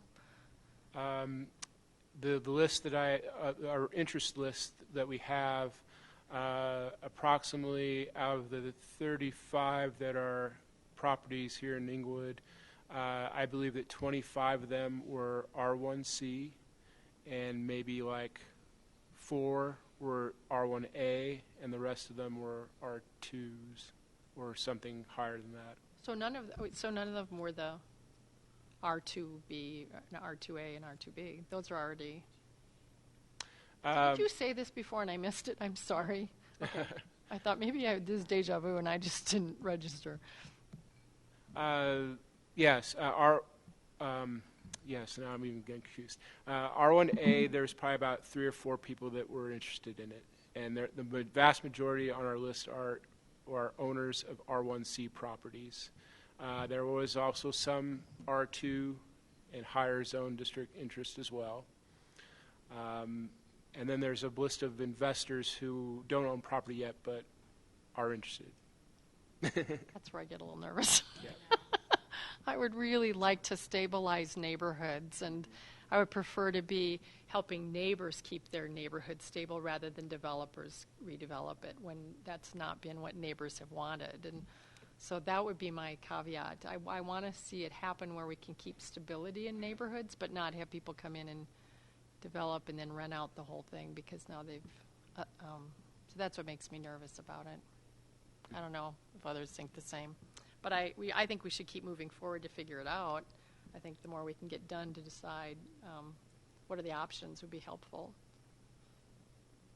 So are you supportive of allowing accessory dwelling units in R2 with the occupancy restriction that the owner must occupy one of the dwellings? Yes, I think I would say that would be the bottom line if R1C, but I honestly haven't talked to people in R1C. I don't think so. I don't know. We're keeping R1, I think, off the table for now, but R1. All R1s, I think, are, Oh, I thought you probably just a said more R1C. difficult conversation. No, I just asked you about R2. Oh, then that's different. Yeah, I do So think I'm asking because you, those would you- already. Yes, I would be. So yes, I would prefer to go with those with the owner occupied for the time being until we see how it works out. Okay. But they could rent one of the units, correct? Yeah, because that's how we've defined it. Councilmember Martinez, you mind weighing in? I agree with going slow and allowing it where we already allow it. And if we branch out at all to have an owner occupancy requirement. Are you supportive of an owner occupancy requirement in R2? Yes, I'm just going to look at the R2 map. Yeah, no problem. Mostly the corridors around the Broadway corridor, the northwest part of town. Brown. Yeah, there we go. Oh, okay, that's hard to see. That brown color Okay. and the yellow, the darker yellow that you see on the hill The and on the orangey north. kind of. Yep. Okay. So on a couple blocks on each side of Broadway all the way out to the south part of town, and then more on the northwest part of town. So tell me about the transition areas again. Sorry if I'm interrupting. What are those?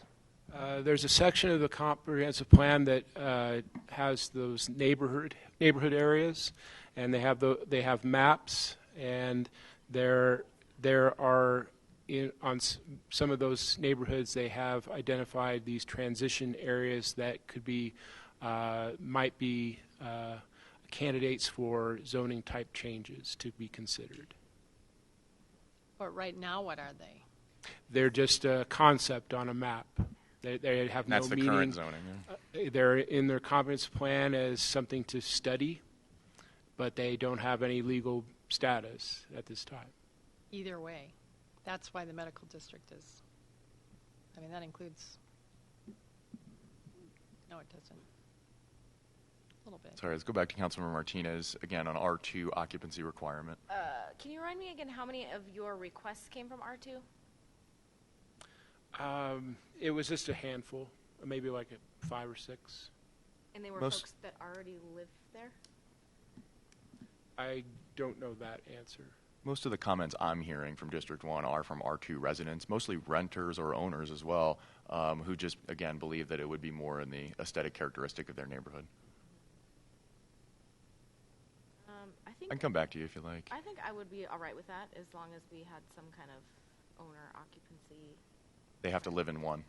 Okay. So you'd be allowing accessory dwelling units in R2 and MUR3. Again, we're already kind of allowing density and keeping an occupancy restriction on them.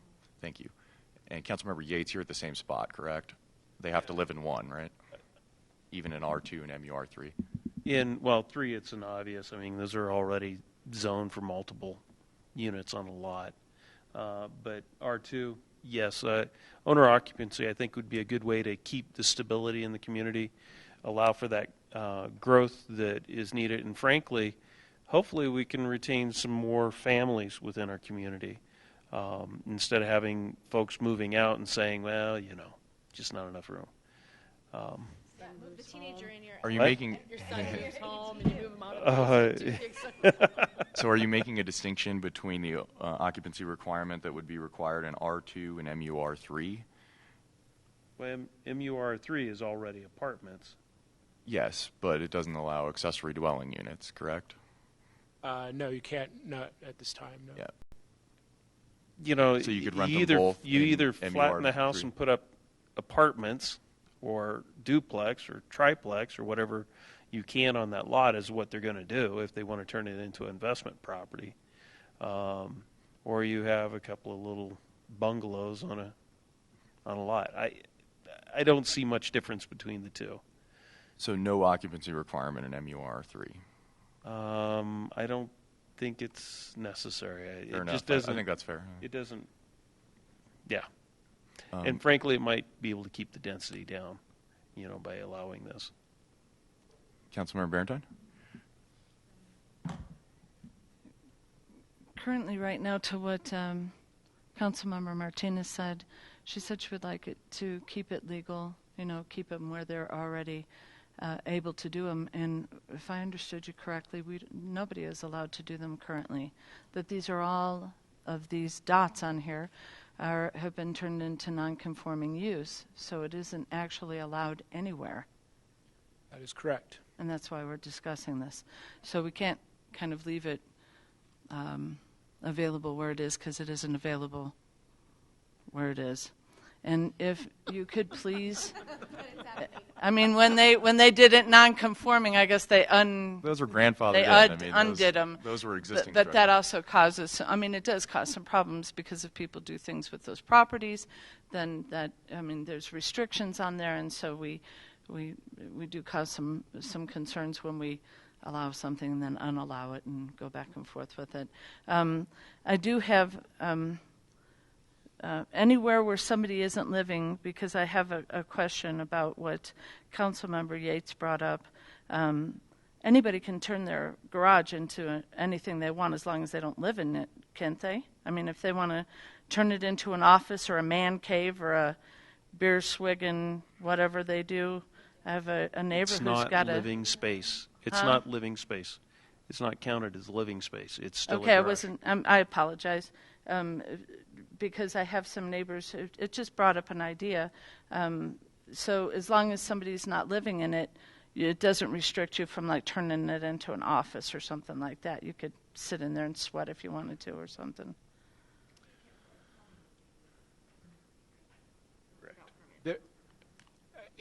I think they're. Period. What would Yeah, you but it's say not to in that, that Harold? zone. I'm going to let Harold take that. There are restrictions on what you can do with an accessory structure. For instance, a garage, storage shed. You can use a garage. You could, I guess, technically convert it into a workshop. But an office is considered a home occupation, which has to be in the home and not in an accessory But that's structure. not a zoning issue. That's a business licensing issue. That's a zoning so issue. if my neighbor runs plumbing and electrical and has a big screen TV and has this amazing man cave thing with couches and all that kind of stuff, but that's what he uses it for, there's no restriction against that. I don't know if he does work in there. He might read occasionally. I don't know. While they're drinking. I don't know. That's a slippery slope, because what you're actually doing is converting that into habitable space, and there are restrictions on what you can do now. If you want to take a TV out into a detached garage and watch the Broncos game, that's one thing. But to put plumbing into it and, say, insulate the place and maybe take off the garage door and just put a regular passage door on it, that's converting. I don't know what's in there. There's not women allowed. Including his wife, and she don't want to go in there, so it's okay. Yeah. I don't think a car has ever been in there, but I don't want to go in there. So the properties that you have listed in District 3, I would like the addresses for them because I'd like to chime in on a little bit more in depth of what I would like to do, but I'm a little confused on some of these. What if we pass this, all these 200 some odd units would come under whatever deal we go ahead, and that we would end up making them apparently conforming accessory dwelling units. And since you're already considering them and identifying them as that type of as a ADU, I would like to see exactly what you're identifying for that, because I'm not seeing it for some of these. So if I could get that at least for some of these, then I could get a better idea. Maybe the visual experience will help me a little. I can give you the address where I used to live. It was in your district. We can do that one offline, huh? How about that? Okay. So unnecessary for the question that I just asked, but I'm glad you used to live in District 3. Thank you. Councilmember Yates has a comment. I did want to try to polish off the round robin here with Councilmember Russell. Councilmember Yates, do you mind if we finish the round robin, or do you have something that was Well, it's a pertinent? question. Okay, why don't you go ahead and do that then? So a lot of these accessory dwellings within our community, I've seen quite a few of them, and they're really a good fair share of them are substandard. Oh, yeah. You have foundations or maybe even just a slab poured on the ground, and they're sitting below the current water level, so when we have heavy rains, they flood out and that sort of stuff. So if this gets changed out so it becomes, you can rent these things out, does that change, does that allow the building department to take a look at these things, maybe bring them up to standards? Because I know a lot of them are substandard, or I should say they look substandard, and they're electrical. You can tell as you drive by that there's a little electrical box on the side, but it's either fuses or no main power. There's a lot of issues with the existing ones purely because of when they were built. So allowing the new stuff, we would get obviously current codes, but there's a little concern about, is this more than a garage, that has a door on it? And I guess that, Yeah, point taken. I don't know who would answer that question here.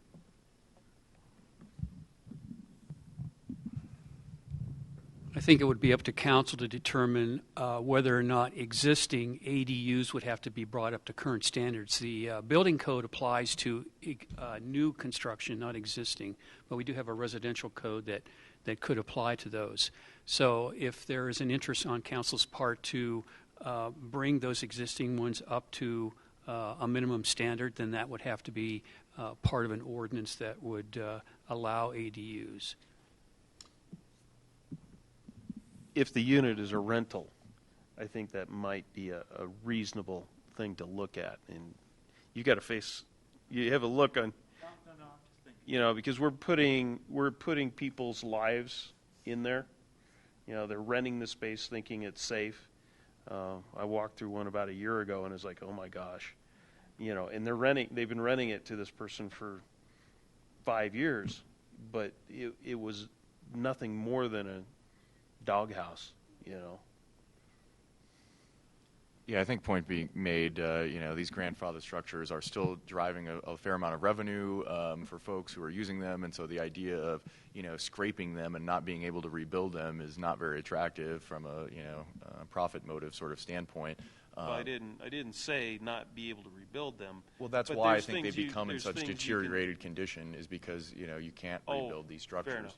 And that's, and you don't want to get rid of that structure on your property because somebody's paying $1,000 to live in your backyard in an accessory dwelling unit these days, with the rental market being the way it is. And I agree that they're in tough shape, and I think that if we allowed them, that you would see some improvements to some of those structures in R2 and MUR3. I know we want to kind of continue this conversation, but if you don't mind, I'd like to get to Councilmember Russell to finish the round robin, and then we can come back to this here in just a moment. Councilmember Russell. Okay. I do believe that we should go ahead and allow them in the R2 area, in MUR3A and B. And I do want to stick with owner occupied to control the amount of rentals. Now that's according to the definition that we've received. One of the dwellings has to be occupied by the owner. The other one can be rental. Thank you. Hearing that, I do hear some consensus around bringing forward something to allow accessory dwelling units in R2 zone districts as well as MUR3 zone districts with an occupancy requirement of the owner must occupy one of the units.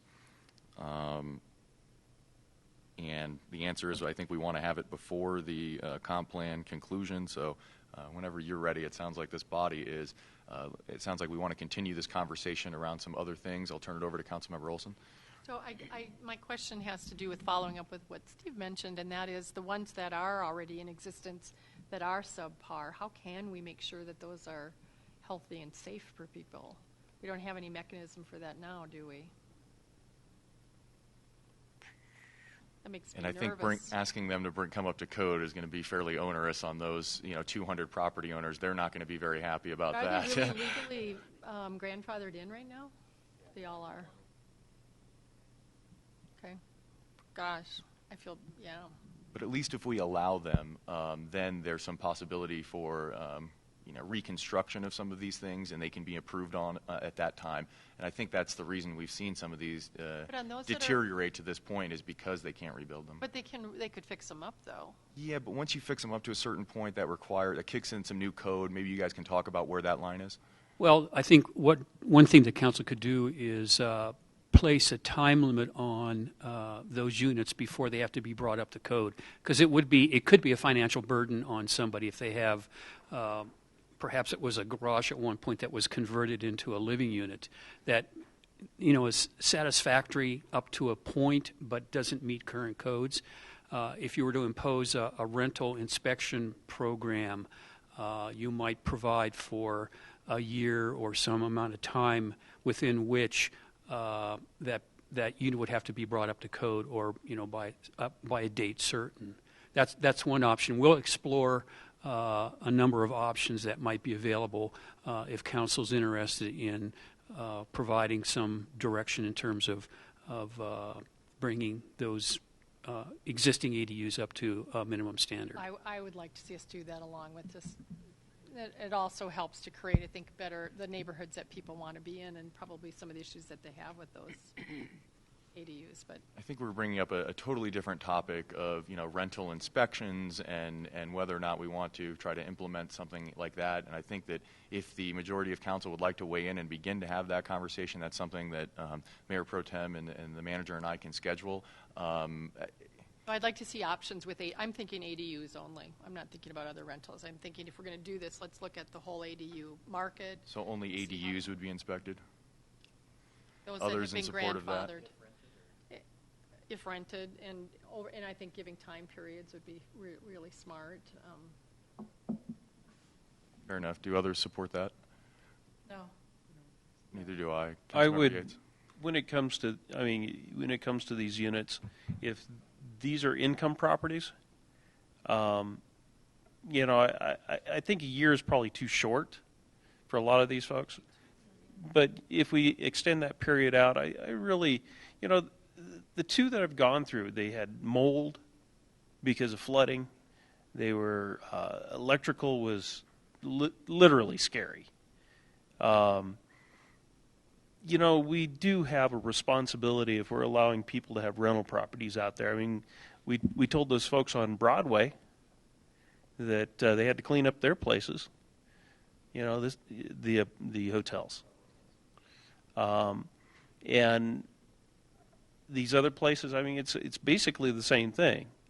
And the folks that they were renting to were not as bad as the folks on Broadway, but if you're paying somebody $600 or $1,000 a month, I think you should have some protections as to the quality of environment that you're renting. And in these small houses, we're talking 3 circuits for electrical, maybe 4. So it isn't a huge burden. Plumbing, if the plumbing is functioning, it's functioning. But if it doesn't function, if it won't drain or if it's whatever, the repairs to these places are not huge unless the building is so substandard. It's nothing more than a shed. And frankly, one of these I went through was nothing but a shed. And I'll bet the rent was real low. I mean, obviously, when they were when getting we almost increase $700 a month regulations, for it. Rents will also increase. I did hear 3 members here who are not interested in this Can I just topic. We do clarify? have one member obviously absent who might help us be able to get a majority on this. So perhaps we can save this conversation for another day and see if we do have a Let me majority just of council. clarify one thing. Please. I'm Let's go to not Councilmember saying- Olson and then we'll come back I'm to not Councilmember saying Barrington. I want to do this. I'm saying I want us to get the information. I'm not saying I'm all for this yet. I want to know what the information is. How many are we even talking about that could be substandard? I mean, that's probably not something you know. But I would like to get the information and have a conversation at some point about how do we help those. And I'm thinking of it more as an incentive, proactive thing, like how do we help them, then bring it up to code where they actually can keep a healthy, safe place for everybody and maybe get more rent. But I'm not saying I want us to do this and want to vote for it or something like that right now. Just want to know information. Sure, and again, I've heard, Councilmember Martinez, if you'd like to weigh in, perhaps that could split our consensus. But right now, again, I've heard 3 members who said they're not interested in having that conversation at this time. So, and if Councilmember Martinez is in favor, then we can, at a later date, ask Mayor Pro Tem Gillett where he stands on this position and figure out whether or not we want to go down that rabbit hole, so to speak.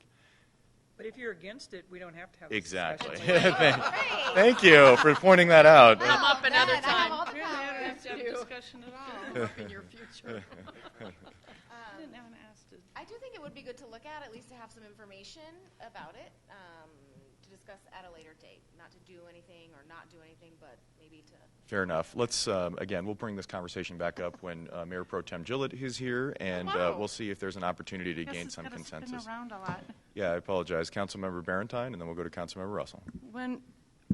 If we're going to open this all up to start inspecting places, then I don't want the ADUs at all. I mean, you've got non-conforming units that you have rightly, and I think articulately brought up several times during this conversation, would probably go ahead and do something with that property if they could go ahead and replace the units. But since they were made non-conforming units, they don't have the same rights on those properties as they did when they originally did it. So aside from the anecdotal things from Councilmember Yates going through, to open the door up, to lead this discussion into opening it up down this other path is quite honestly why I believe we don't get a lot of things done. We're talking about the accessory dwelling units, and all of a sudden we end up having this conversation on we're going to start inspecting, but only if they're ADUs. Then now I'm thinking that a lot of these 200 people would go, hell with you, I don't want to become one if you're going to go ahead and start putting these other restrictions that I didn't think was even part of this conversation. So no, I'm not in favor of the ADUs if we start opening this up. I do agree with what you had brought up previously, and that is that when you take a non-conforming property where they have such restrictions, and I would appreciate, I don't think Harold, not to be critical, but you didn't answer the question. The question was, and I hope you bring to the table some information on exactly what restrictions happen to a property when they become a non-conforming use would be more helpful to find out rather than the options of what we can start doing to rental properties. And then we can see how this may promote some energy going on with these 200 units if we just made them, unmade them non-conforming properties. Non-conformed them. They were conforming. They allowed them. Sorry, let's stick with Councilmember Barentine. That they did allow them. Then they made them non-conforming properties. I assume, hoping that they would eventually go away because of the additional restrictions that are on them. So if we take those additional restrictions off, like you, I believe that there would be some energy going on because they would maintain. They wouldn't be giving up that income, that property, that additional wealth that they have on that property because of what it is. But if we're going to start turning this into a whole different animal, then I'm not for turning these 230 units into an ADU, and I doubt they would be either. Thank you. Councilmember Russell? I actually agree with what you had shared, and what Councilmember Barentine has shared. And the other thing is, if we go down this road, there is no place it's going to stop. Then we're going to have to start inspecting people that buy homes in Englewood that are rentals. And so I think we should just stick to what we were sticking to tonight. If we go on, I agree. I don't want to go ahead with ADUs because it's just creating other issues. Thank you.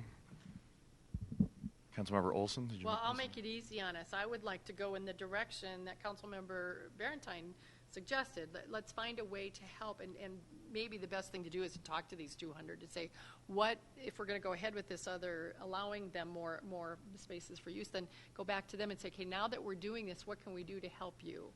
And find out what their needs are with this non-conforming nature that they've been under and what it means. So, well, keep in mind those 200, I think that were presented, a fair amount of them are in R1, and so there wouldn't be relief here for R1 properties. So right. how many of those 200 or so are in R1, do you know?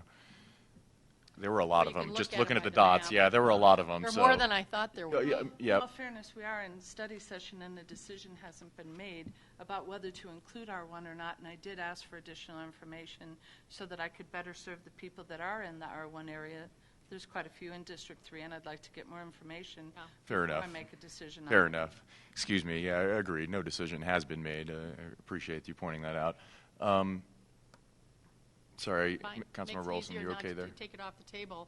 What I'm most interested in is helping people be able to change what they have in a positive way. And if they've been limited because of the past way in which the nonconformity rules have hurt them, then as we go forward with this other ADU, I think we should try and help.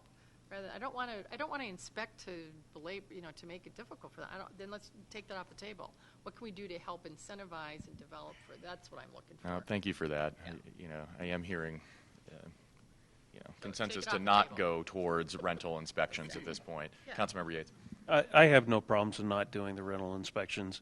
I would prefer that people would reinvest in their property and help with that. And if something doesn't happen over a couple of years, then maybe that's a discussion then. Yeah, appreciate that. And, I would appreciate some information from staff, perhaps for some understanding about where that line is between renovating a property and having to bring it up to code, and perhaps there's some relief that we could provide if we moved forward with just R1 and MUR3. Perhaps we could think about, what could happen in R1 that would allow some of those people to improve some of those properties without having to rebuild them up to new code. Perhaps there's some middle ground there. I just don't know. Perhaps that's an education piece for me and the rest of council. Other comments or questions on this topic? Seeing none, thank you. We will be moving forward with the R2 and MUR3 piece. It sounds like there is some additional information requested regarding R1 information, as well as some information I just talked about on improvements of existing non-conforming uses in R1 districts. Anything else to add? Thank you, guys. Okay, we'll move on to our final agenda item. Which is a break. Which is a break. Fair enough. Let's take 5. We are ahead of time. Not our final, but you're right. That is where we're at on the Let's agenda. hurry back. What happened? I know, I think. You're scraping or something?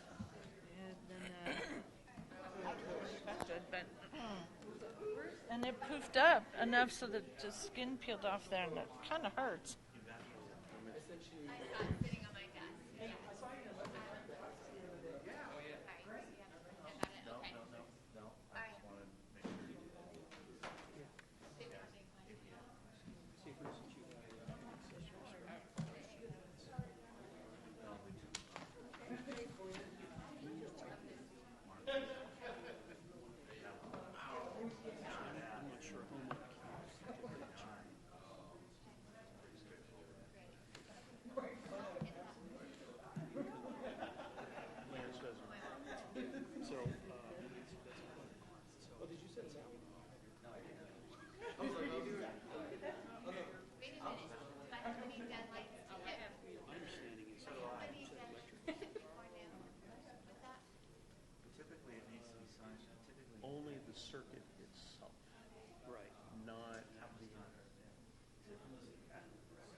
there's a lot of situations where somebody might, pull a permit to do something like change out. Wouldn't necessarily mean changing everything. Now, I will say that Nobody's crawling in and out of them anymore, huh? Oh, we changed agenda items. So I need to make those changes prior to the director signing off. Because I can just. That's up to you. Somebody's working there. it's in your best interest to keep it up. Well, that's interesting. There's an Meeting at 9:30, so I could have potentially. Now, some owners do, some owners don't. I'll have the. Yeah, that's true. But I'll have the deal. Otherwise, otherwise, I'll make changes. Otherwise, so I don't know. All right. That's a whole. and I understand what you're saying. We don't want to be that easy coming down. But if the road Let me find out. I'll figure it out. Okay. I would guess that Changes to next year from the hospital. if somebody has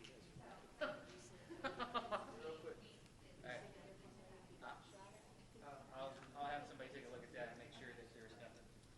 it's fine. revenue stream, and I will say this, but revenue streams from apples, they just I mean, the permit for an inspection. well, I shouldn't say that's why they haven't done it. It makes you wonder, doesn't it?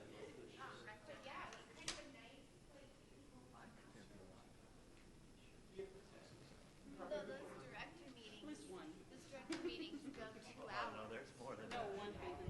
Oh. Don't even get us going today.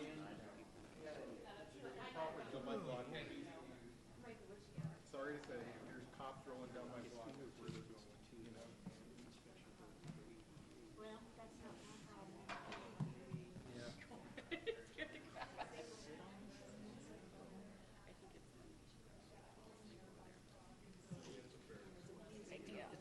I'm not trying. Melt's in here? Necessarily. Well, from my perspective, from the time I've been here, But she won't tell me.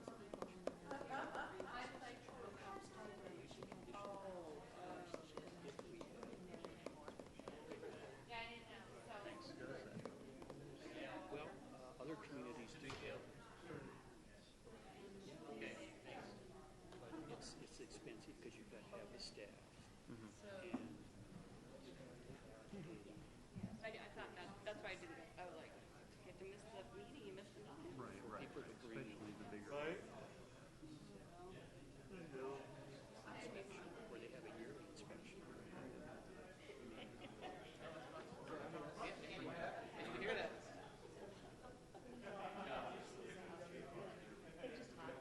Yeah. That's Well, Fireline is great. We own this study. Yeah. No, you can have mine. So, it's a policy. I feel like I need something. You know what's Something. going on, Mr. Dad? It's just not. I've not heard great things. Yeah, it works. Yeah, It works well. it does. It works. It can work. It's just Microsoft product, right? Extraordinary compared to a few years ago, but they're still below. Because I haven't been, you guys aren't the only ones. And home had a realtor tell me What would you like to get? I don't know. I don't know what I was like. People use the iPad Pro, something kind of like that, but it doesn't have Microsoft. You can't put the Microsoft. a lot of the homes that are being fixed up. Investigation for me. There's still a lot of stuff out there that, IT Sam. IT Sam said he was going to do some well, investigation. yeah, it's always. Actually, I'm hoping in the next 2 years, I have servers, but really looking at what I'm going to do with the place. So, That's not robust enough for a documentation. I know. Vince tried that. Vince a long time ago. some kind of a dedicated, inspection. Power to run two screens. I don't think. I was in that situation too. And it's expensive plus, the budgetary impact. Then the thing that They make laptops now, like, this is oh, yeah. screen, that's the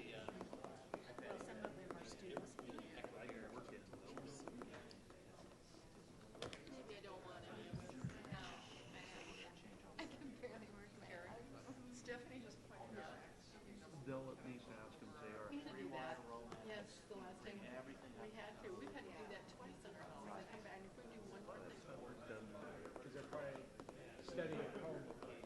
They don't know that you're supposed to do events. Crap, or, you know, I mean,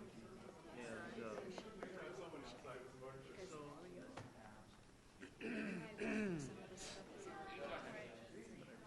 I'm good with it. I don't think he'll mind. We're like, oh, we're so excited. I don't think he'll mind. You bet you can. Yeah. No issue. Are your meetings down here?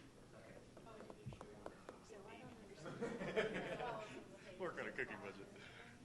Unfortunately, at this time, inspectors, no, they're up to here with inspections.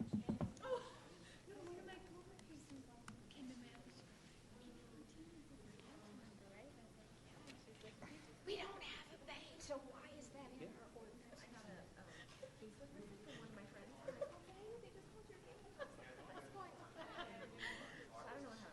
Well, they were just convinced it was you.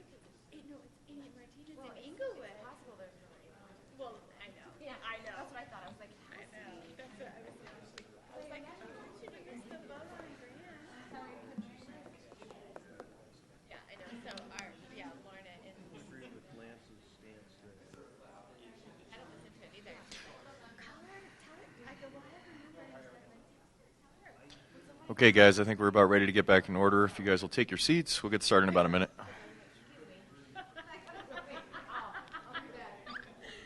Thank you.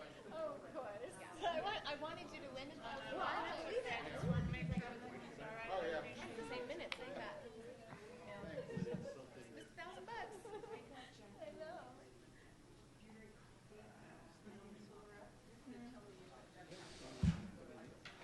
The code word changed to a lot.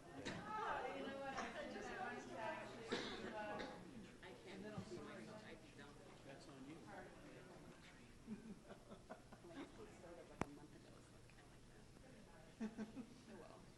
So what do you drink? Water? That's, you know what? That's really the best for you. 2 years ago, I got really sick. I got Hashimoto's.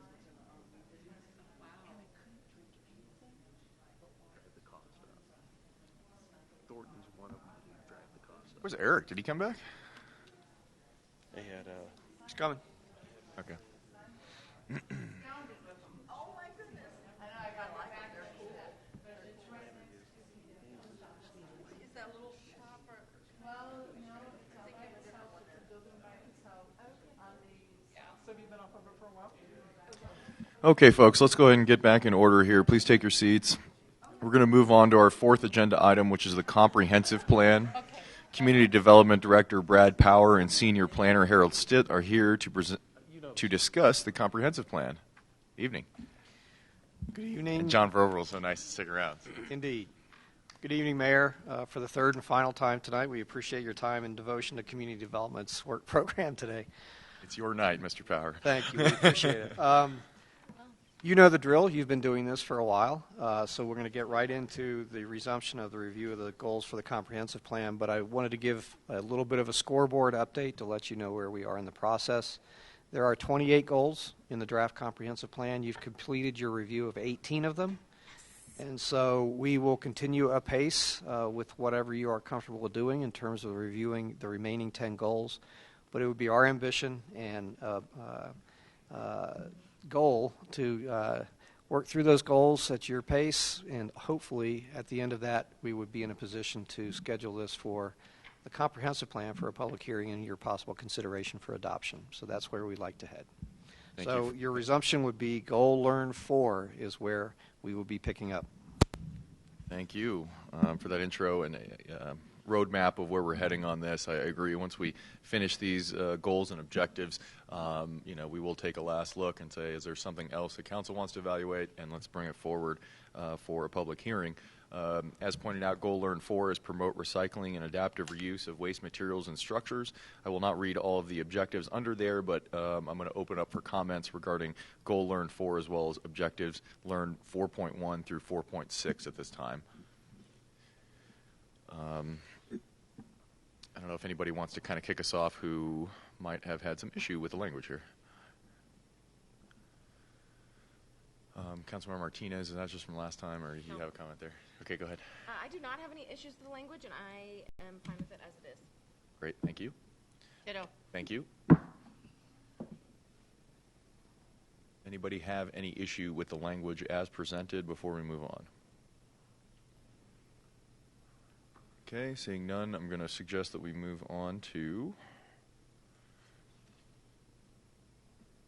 Sorry, here, I lost my spot on my computer.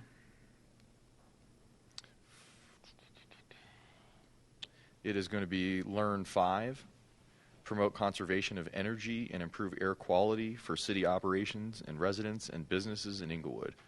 I'm not going to read the objectives, Learn 5.1 through 5.5, but I'll open up for comments at this time. Councilmember Martinez. I am fine with it as it is, and I actually think this is a really important one, so I think it's really great that it's in here. Thank you. Others like to comment on the proposed language?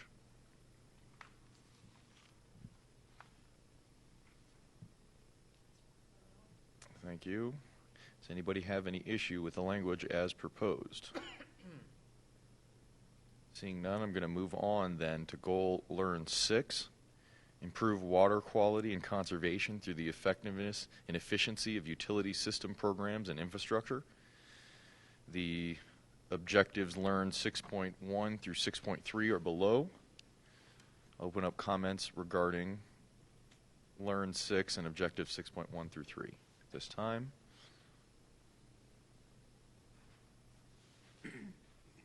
Councilmember Russell. Actually, I do have issues with most of this anyway. Like we're on goal Learn 6, correct? Yes, ma'am. The one that I don't like is 6.3, continue and enhance educational efforts designed to promote water conservation, reduce per capita water usage, and encourage water conserving landscaping methods. And I don't understand why that is under Learn. I mean, are we educating people to do this? I really don't think it's the job of government to do that. I do think that's the intent there with it being under Learn, is that there would be some sort of educational, PSA type of things for the public to try to get some voluntary conservation efforts out there. Others maybe perhaps want to weigh in on intent or... Go ahead, Councilmember Yates. The way I read it, and correct me if I'm wrong on this, but it's more of giving people options if they choose to go down that avenue, that they, I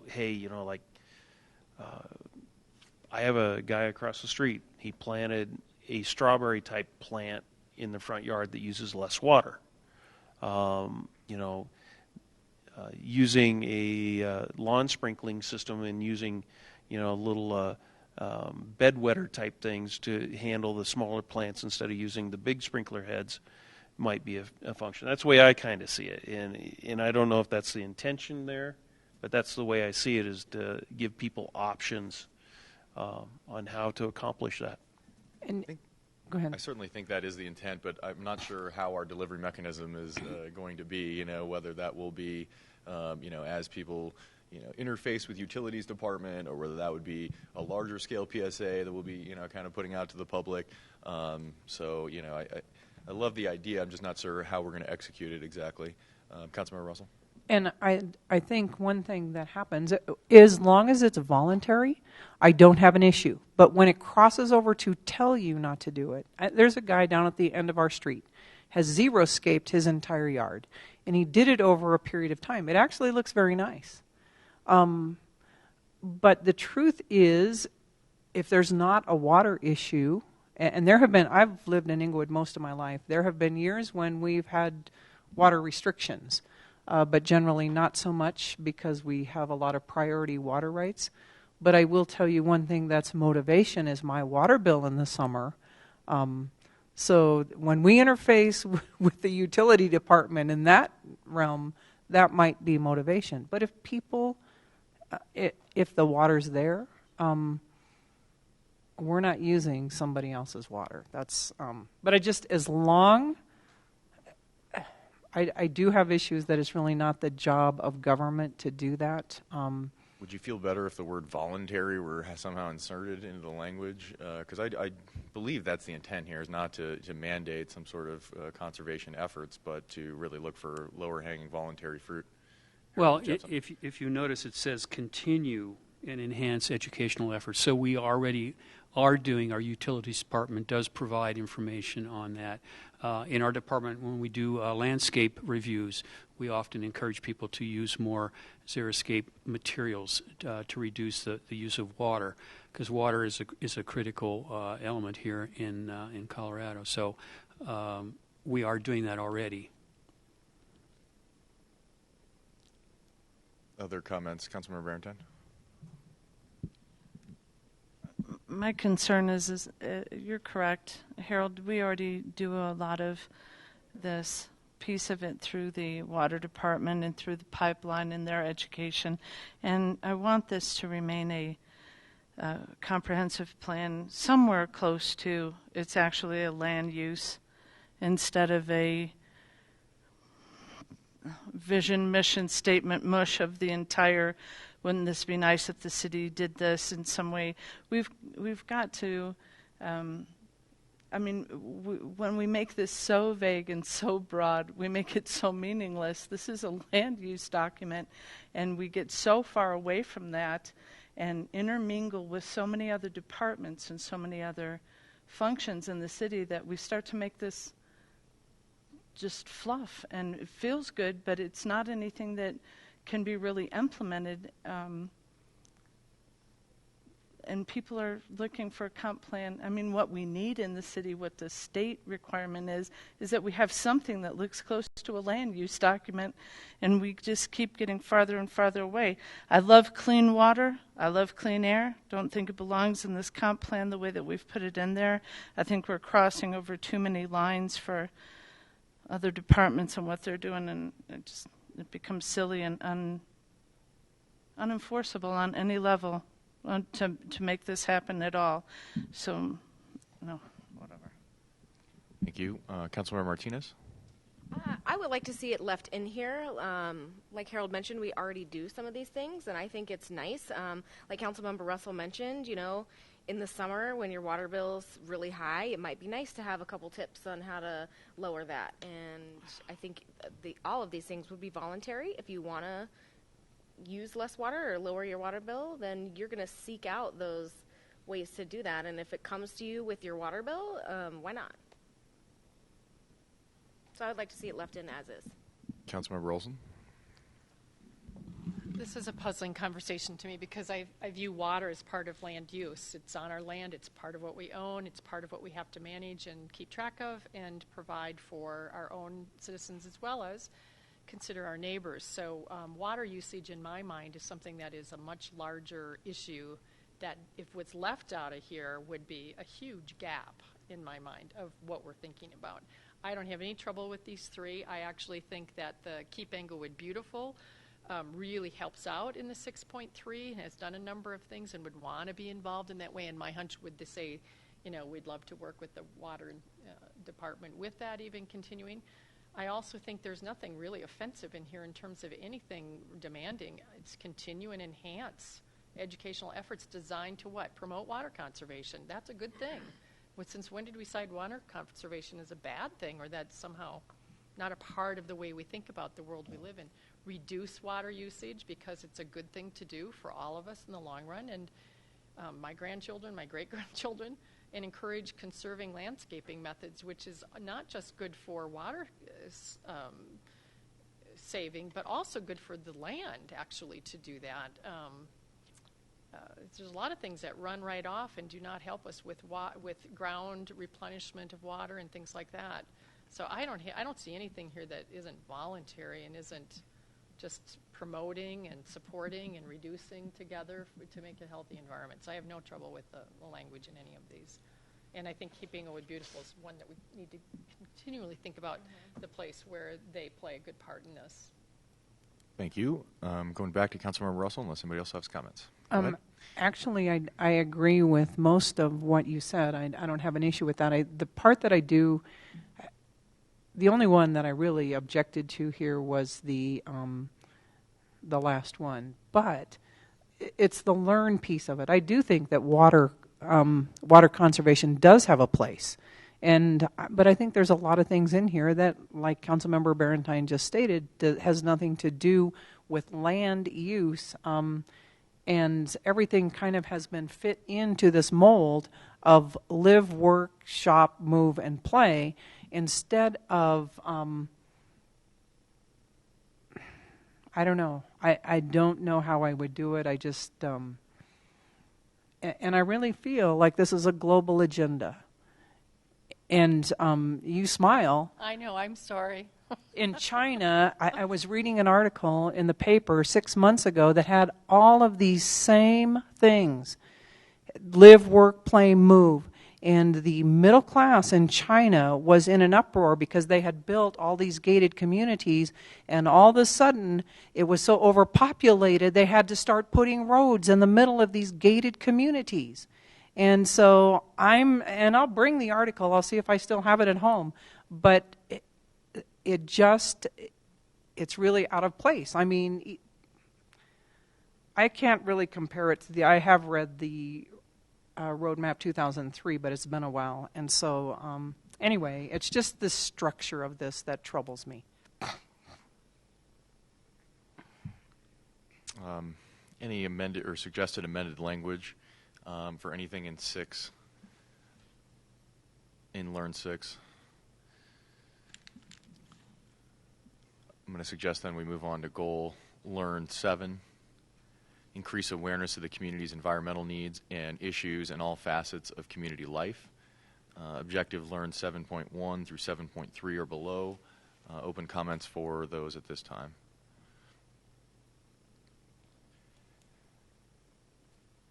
Councilmember Russell, did you have a comment, or was that from last time? I disagreed with all of these. Okay, fair enough. I Let's didn't start make with a you comment, so I don't know what. Okay, no problem. Anybody want to weigh in? Councilmember Barentine. We don't stick to these. I mean, we're expecting again, it's too broad, too vague, and then it leaves it open for too much interference. If that's the way it gets interpreted later, and I don't think it belongs in there.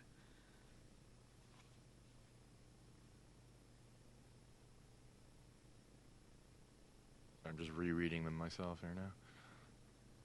And we had part of some of the community come about vehicles that we were purchasing when it doesn't fit what we're doing,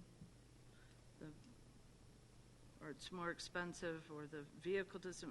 We're not doing some of this stuff either. So I think we need to take these pieces out and address them separately in the areas.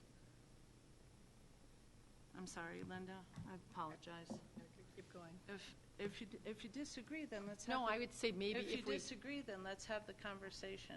If we had it in here, it might help.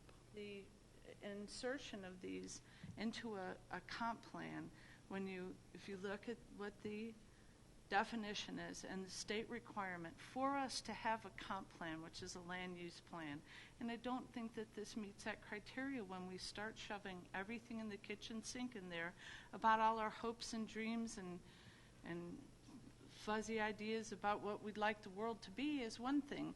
Then let's handle those issues on conservation, on energy efficiency, in the areas where we should be handling them. And I don't agree that it's in this comp plan. I don't think it's effective to put it in there. I think if there are really concerns that they won't have the power or get addressed, they are too vague, too out there, and too fluffy, and they're in a place where they don't even belong. So if we truly mean to have these water conservation, the energy efficiency, the landscaping, encouraging people to use less on plants and stuff, then let's address them where they will have some effectiveness. And I don't believe it's here. I think it's just kind of ends up being a feel-good kind of thing, and it's too vague. Manager Keck, did you have something on that? Yeah, just one thing that we need to remind the entire council is that anytime there's any of these objectives that are in here, or these goals, we as staff are going to have to track this and figure out how are we going to manage this and what's that going to look like. And this goal learn 7, I'd be grasping in the wind to try to figure out specific objectives that you want us to measure for that. So I'm not trying to be disrespectful for those who do believe those things, their tenets should remain, but this is what we're going to be held accountable for as a community. And so if there are specific objectives that we can cover, that's great, but the language here it seems pretty loose. Is your concern particularly with 7? Yes. Or is it? No, goal learn 7, increasing awareness.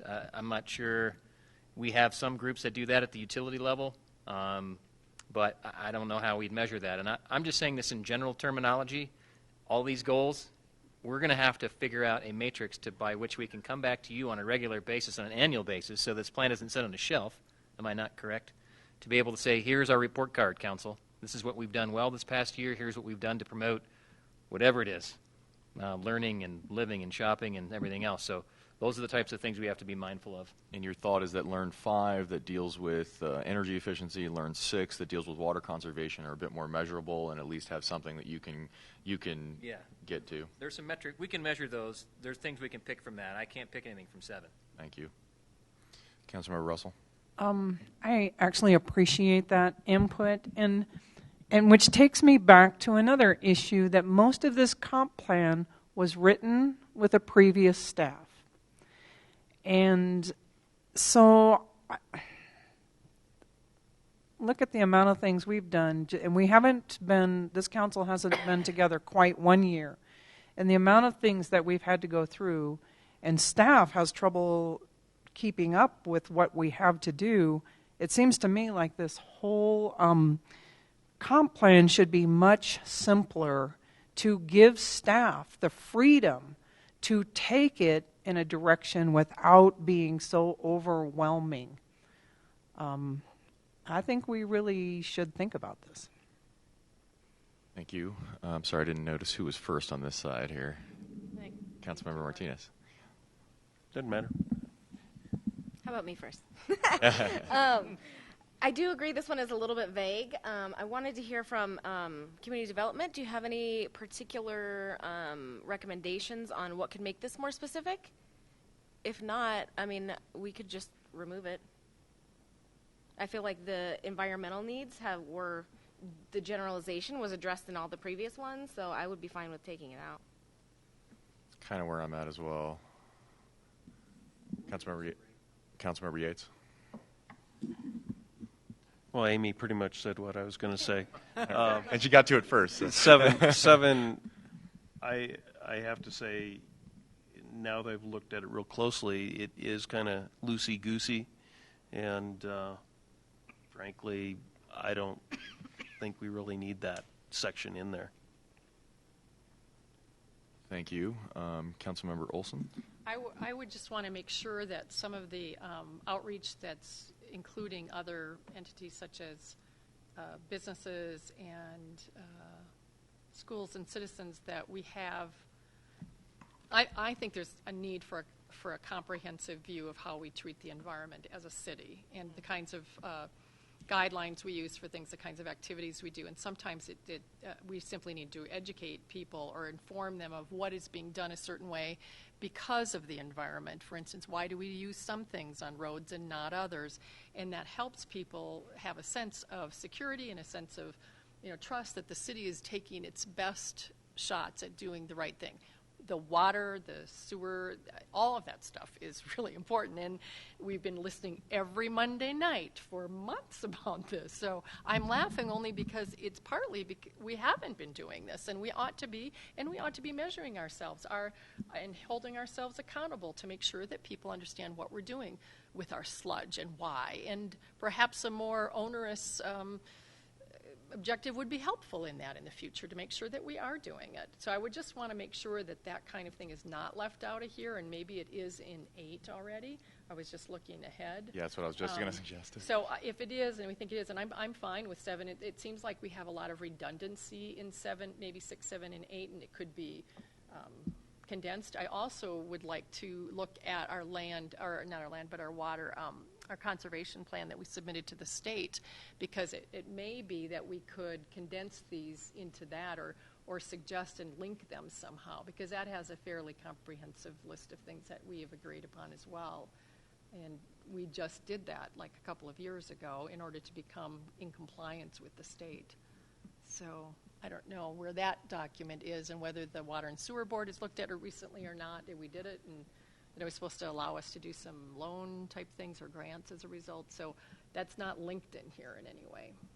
So I agree with Councilmember Barentine. It's kind of silly not to, I mean, if there is another entity, then let's at least acknowledge it here, because then maybe this is a bit redundant, but then I would want to say we want to be in compliance and in coordination with the water and sewer in the state conservation plan that we already approved. Are you suggesting an insertion in Goal Learn 6 on that, perhaps, then? Because that's more about water conservation. Yeah, maybe so, but I don't know how you do that without making it like redundant, but maybe just acknowledging it somehow. Mm-hmm. I did just look at a couple of sites on land use or comprehensive plans and land, and it does include air, water, and land pollution, so in environmental needs and national scope of what people expect out of a comprehensive plan. Thank you. Be my take. I'm fine if we can figure out a way to do it. I think it was Councilmember Barentine and then Russell.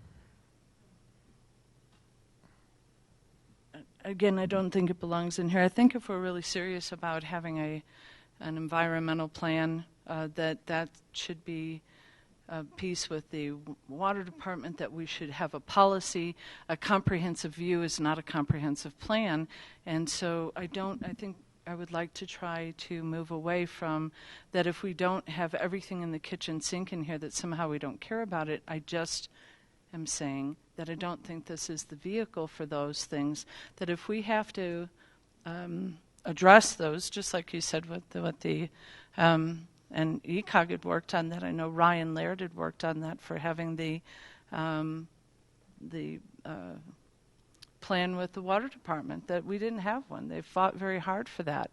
So maybe we should do, maybe it's more appropriate for it to be in an environmental policy that we have, that we address as such with that intent, rather than trying to shove everything into the comprehensive plan as if it's not there, we don't care about it. I do care about it. I just don't think that it's in the right place, and I don't think it's going to have the strength or the attention or be able to be implemented in the way that we're doing it here. So if we really do care about it, then we need to address it. Let's address it separately and all of the facets that are already going on with it, and see if they're already being taken care of there. Then we have an environmental policy that's different than the comprehensive plan and might be actually implemented. So please don't misunderstand that I don't think that asking for some of these things not to be included in a place where I think they're vague and can't be implemented is that I don't care about them. I just don't think it's where we ought to be putting them.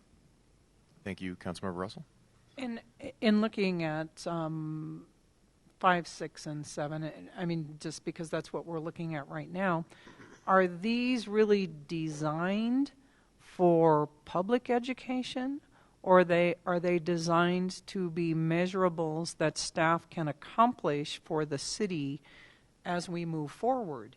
And really, maybe we need to ask ourselves, what is this comp plan for? I mean, sure, the citizens are going to read it, but it has to be something that staff can implement in a measurable way, rather than just being so overwhelming, really.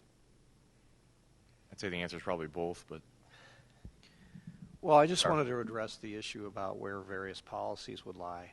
I don't think so. Taking, for instance, an energy policy or some type of energy sustainability policy, I don't think it's mutually exclusive that it either is in the comp plan or it is out of the comp plan and somewhere else. The way I would see it is the comp plan maybe sets the table for that policy to be developed independently, as long as it maintains the integrity between the two.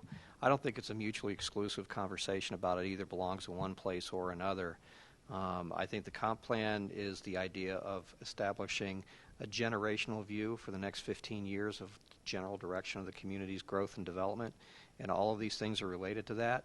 There may be policies and initiatives over the course of that generation that the city would take that would hone in and do some specific work around some of these specific goals, and that's what we would use the comp plan for going forward. Thank you. I think we're on Councilmember Olson. I just wanted to, it's predictable, I wanted to register my disagreement that it's a comprehensive plan, and I think it ought to have a real wide set table. It's a good analogy there. And that where we think we can develop very specific, then I think some of these are really, really specific.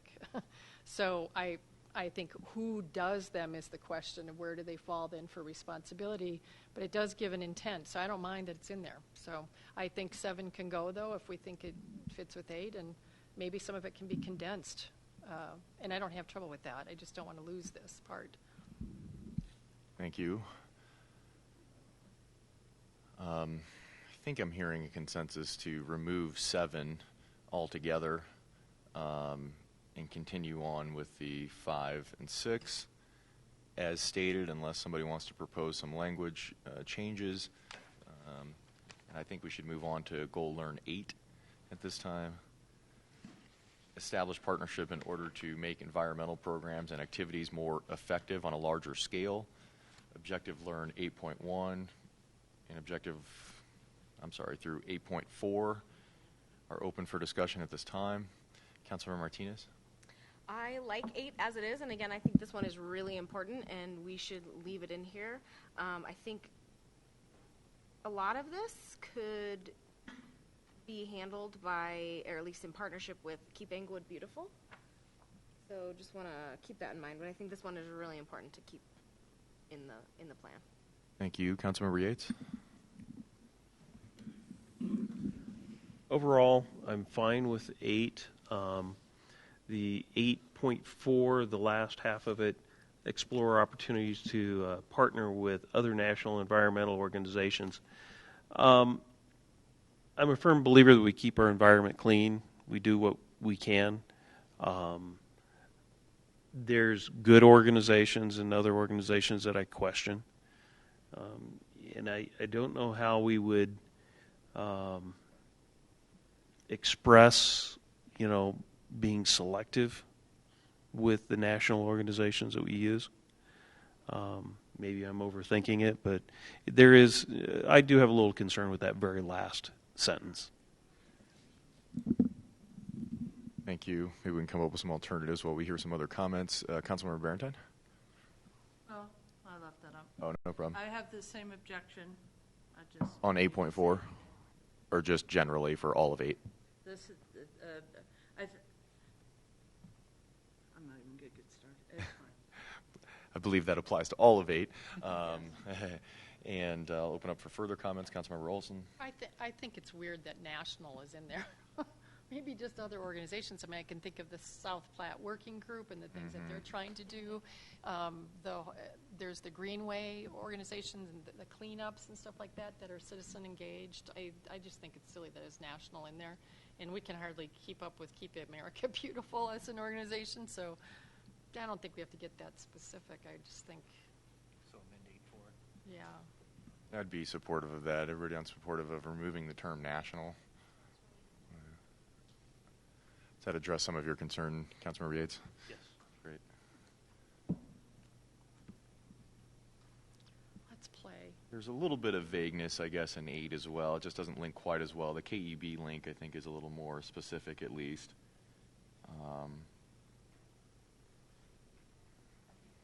If there are some other areas you think that we can think of to link these, I think that would be helpful.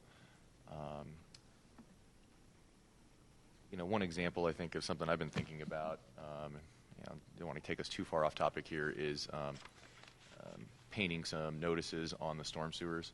I was just in LA about a week ago, and they've got a wonderful sign that says, "This water goes to the ocean," and it shows you a contaminated fish and reminds you that any dumping in here directly impacts your environment. And then maybe that's a low-cost educational solution for some of the things we're dealing with. I'm not so sure people realize that that goes directly into the river. I think there's an educational awareness issue there. There's a dolphin on it. What's that? A little dolphin. It's got a dolphin? We don't have any dolphins around here. Maybe it's got to have From some. the sewer. Yeah, All of our drain. Yeah. we do have The labels. stormwater, Ah. you mean?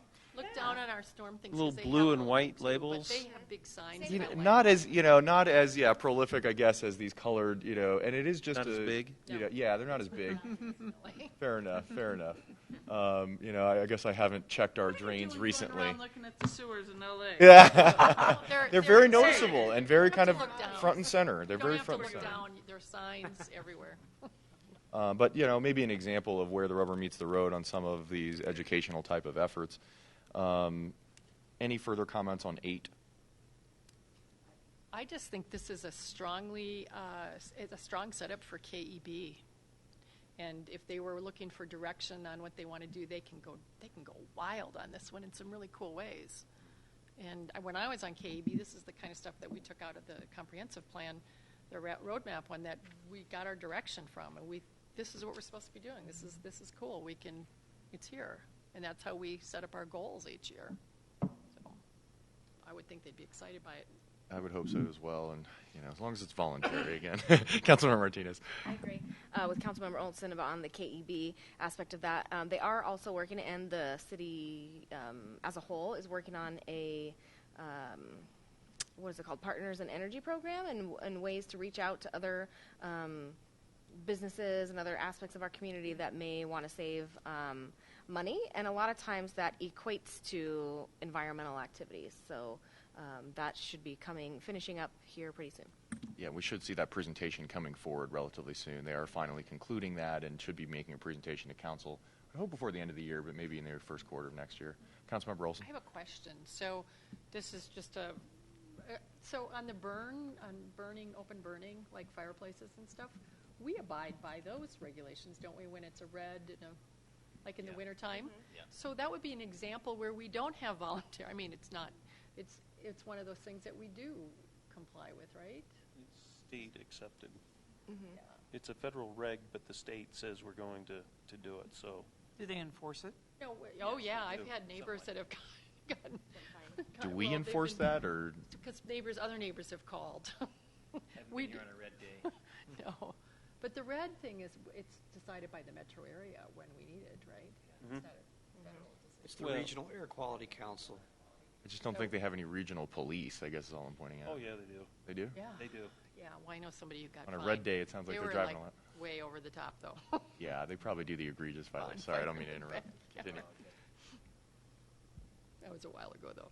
Yeah, I just wanted to make sure we had that in the mix. This is just normal stuff that we might not think is part of, what we do expect. Thank you. Going on to Goal Play 1. That is provide recreational facilities and programs that meet the diverse needs of the Englewood community. Objective Play 1 through 1.5. Also open up for comments at this time. Love playing.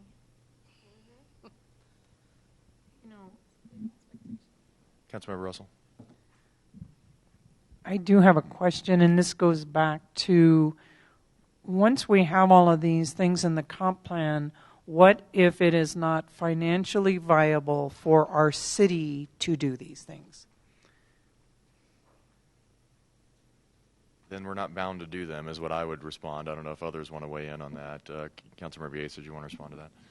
Well, that's where priority-based budgeting comes in, and we start looking at the trends, and we get some recommendations from staff as to where we should be looking at cutting some of this stuff. And there's times where council's going to have to make strong decisions. We're not going to do this year, or maybe this is something at the long run that maybe we shouldn't be doing.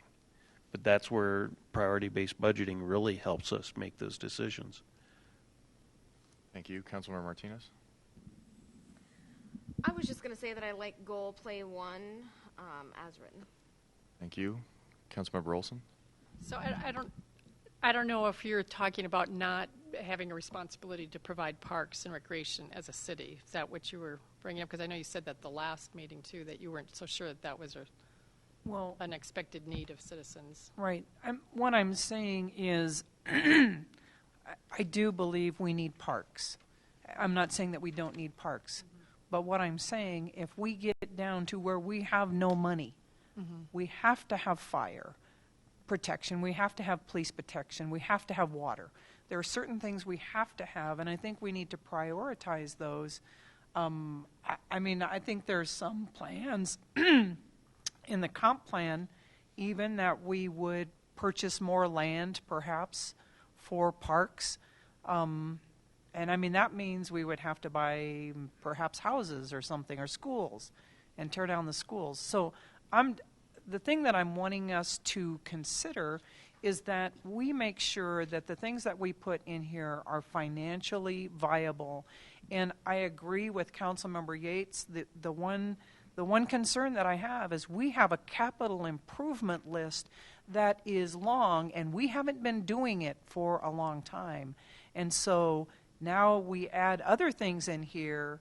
I think we are getting ourselves in a bind financially. Well, that's helpful. So I do think we have been doing capital improvements for as long as I've been on council. Every year we do something. Right, and we set up a priority list. So I don't want the public to think that we have not been doing capital improvement projects for the last at least 8 years I've been on.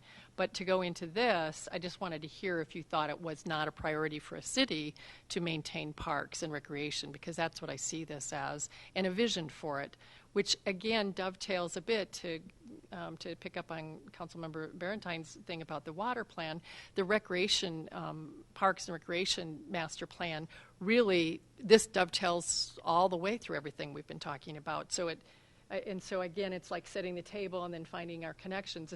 I don't think there's anything in here that runs contrary to our past Rex and Park plan, nor what we're considering in the future, and that's going to drill down even more. So I see this as just a nice dovetail to that. I think again we should acknowledge that plan in here because it is a very comprehensive parks and rec plan that we're developing. So if we can link it, I would prefer to see that there as well. And I think that we know from our citizen engagement surveys and all the work that's been done that this is like the highest thing that they rate Englewood for, and the one thing they don't want to have stop. I think you're right, though, about funding. If we have to cut, we cut. I think the biggest mistake we made when we were going through the worst of times in 2009, 10, 11 was not cutting things from the parks and recs. We should have, so the citizens knew that we were in dire straits. We instead just made our staff get less money and eked it out, and it was a mistake. Colorado Springs closed all of its parks for a year, and it was disastrous for them in some ways, but it still sent a message. They did. Shut out some of the street lights too, man. Yeah, they shut off lights. They said we're not taking care of the parks anymore, and it was big time. So I agree, but I think this only gives us a vision. It doesn't. I mean, if we don't have money, we can't do this stuff. We can't buy land. But I certainly would not want to have a vision. What you aim at is what you get. I'm sorry, it's a little Thoreau. Thank you. I did hear some requests to include a reference to the Parks and Rec Master Plan, and if others might voice some support or opposition to that, I am supportive of that. Let's move on to Councilmember Barentine.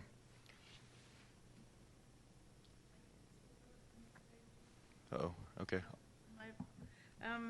I agree with that we should include it with the Parks and Recs plan.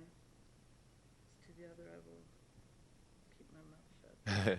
Thank you. Others want to voice support for including reference to the Parks and Rec Master Plan? Works for me. Okay, thank you. Let's move on to Goal Play 2, unless others have comments regarding Play 1.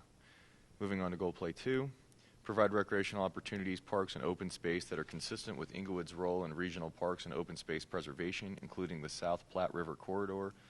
Open up comments for Objective Play 2.1 through 2.4 as well. Councilmember Russell. You're already calling me. Yeah, I saw you were about to. You're moving on the draw. So. I'll have to go back to look at the goal itself, but Objective Play 2.4. to proactively identify and acquire park and open space in advance of need to obtain land at the most appropriate locations through the use of Arapahoe County open space funds. And I think the other thing that we have to keep in mind is we are an enclosed city. And the truth is, for our current needs, we have enough park land, probably. I mean, I do agree that some of our parks need to be updated, but to put in there to acquire land, there is no more land to acquire. I think one thing that we need to keep in mind is perhaps control density to a certain extent so that we don't need to acquire more land for parks. Thank you. Councilmember Yates? I would, on 2-4, I always tell my kids that you kind of keep your eyes open. So when you see opportunity, if you're ready to move or it's a good idea, that you go ahead and take advantage of it. I also tell them that opportunity always comes along, but you have to be looking. Just like there's no such thing as good luck. It's opportunity because you were out there. Opportunity and preparation. Yeah. So I really don't have any problems with it. It doesn't mean we have to, just because we identify a lot, doesn't mean we have to buy it. Arapahoe County Open Space Fund, if we don't have an opportunity to bring to them, we will never get funding. So we have to be kind of aware of what we might want or want, and if it works out, then we can go to them and say, hey, this is what we've got, and they will say yes or no, and we may end up with a new park that we're not having to spend a ton of money on, or more land, more assets for the city. That's just my general thought. When we look at the model of Duncan Park and how we were able to acquire and fund that, obviously, we didn't have to use a lot of general fund monies. I think the real only pressure from a sustainability sort of standpoint from that type of a deal for us is the ongoing maintenance of the parks. Perhaps there should be some reference to, maintenance cost or offsetting, additional costs that we're taking on by taking on a new park. But so I guess I'd be open to something like that, but I'm generally supportive of Play 2. Councilmember Yates again. I would agree with the general thought that you just said there, and I would hope that management and staff would take into consideration, just because we have the opportunity to purchase and we can get the money, that we also look at the cost down the road. If we can figure out how to put that in there, as let's not just look at purchase price, but maintenance, I'd be fine with that. Councilmember Wilson. I'm supportive of this too, and I think I loved you're a great dad. I loved your comments for your kids. I don't think I told my kids that enough, but the opportunities that we could not even possibly foresee if this was left in there to help us think about possibilities. I think it's good. I mean, Denver Airport would have never been built without annexing land and having a vision for something that didn't impede on the neighborhoods on I-70 and that plan that they had to bridge over and have this crazy airport. McClellan Land's another thing. That stuff wouldn't have happened without the idea of, maybe we can do something weird and out there. And so this is there for that, I think. Or maybe, we do get rid of a fire station or some kind of place and we decide it's going to be park or something. I don't know. But I would like us to keep our eyes open. And then there's a lot of things with the South Platte Working Group and other Arapahoe things that this would help us remind ourselves to be thinking and opening our eyes. So I like that way of thinking about it. Thank you. Other comments on Play 2? Anybody want to add that maintenance piece as well? I've heard some consideration of it. Mr. Power, did you have something there? Well, I don't want to interrupt the consensus building effort on that specific question, but if you did want to add it, we would probably suggest doing it in 2.4 at the end. That'd be great. I don't think it needs to be too wordy. Just adding a word or two, I think, is all I'm asking for there. Others want to weigh in on that? Seeing that, we'll move us on to Goal Play 3. Provide an accessible and connected system of open space, natural areas, parks, recreational facilities, trails, and green belts. Open it up for comments on objectives, Play 3.1 through 3.4 as well at this time.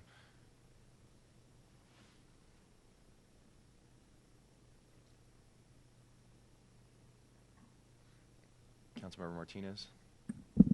I think we're already doing this pretty well, and it's an important aspect of our community that I've heard from lots of folks. So I think it would be smart to leave it in. Should it say continue to provide?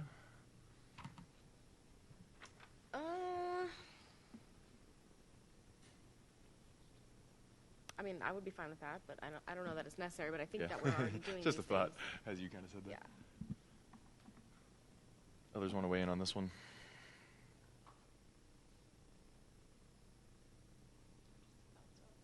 Yep, seeing nobody chomping at the bit here, I'm going to move us on to Goal Play 4. Enhance Englewood's quality of life through cultural arts, infrastructure, and programming. Open up for comments under Objective Play 4.1 through 4.6 at this time. Well, you know I support Martinez? this one. All right. That's all I'm saying. Tell us why. It's amazing, and I think it really would add to our community. We already do a lot of this, but I think if we could branch out a little bit more, our residents would benefit greatly. Do you think the mechanism is probably through our own cultural arts board and through our partnership with MOA? Perhaps there should be some reference to some of those. Any thoughts on that? Yeah, I think we already have a lot of players already in play. If we want to add some specific language about those, that would be fine. A thought, I guess. Councilmember Yates?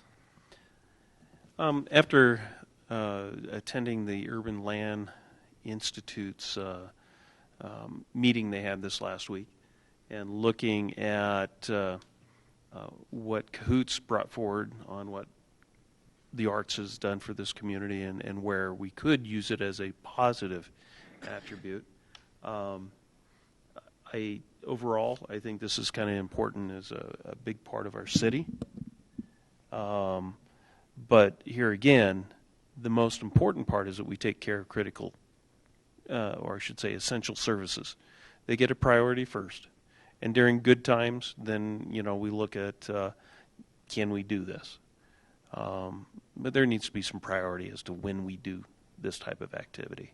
And of course, along with parks and everything else. Critical infrastructure gets first, and then we start looking at the other items.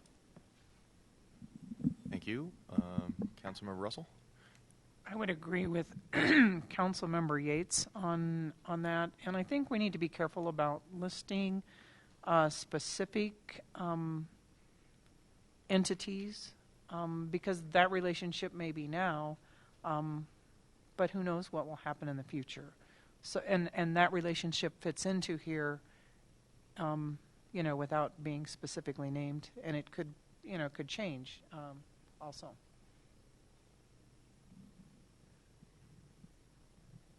Yeah, again, I guess I'm just kind of I want to be a little bit, I guess I'm on board, or I'm a little bit more on board with sort of naming them just so that we can, engage them further. I think one of the things, we just haven't engaged MOA as well as we should have in the past, and I feel like perhaps if we call that out as an objective here, that might help lead other future leaders to that line of thinking as well. Councilmember Barentine and then Olson. Considering we're still having the discussion about whether to go ahead and fund them to the same level that we have been in the past, I don't think it's appropriate to name them specifically in the comprehensive plan. I don't.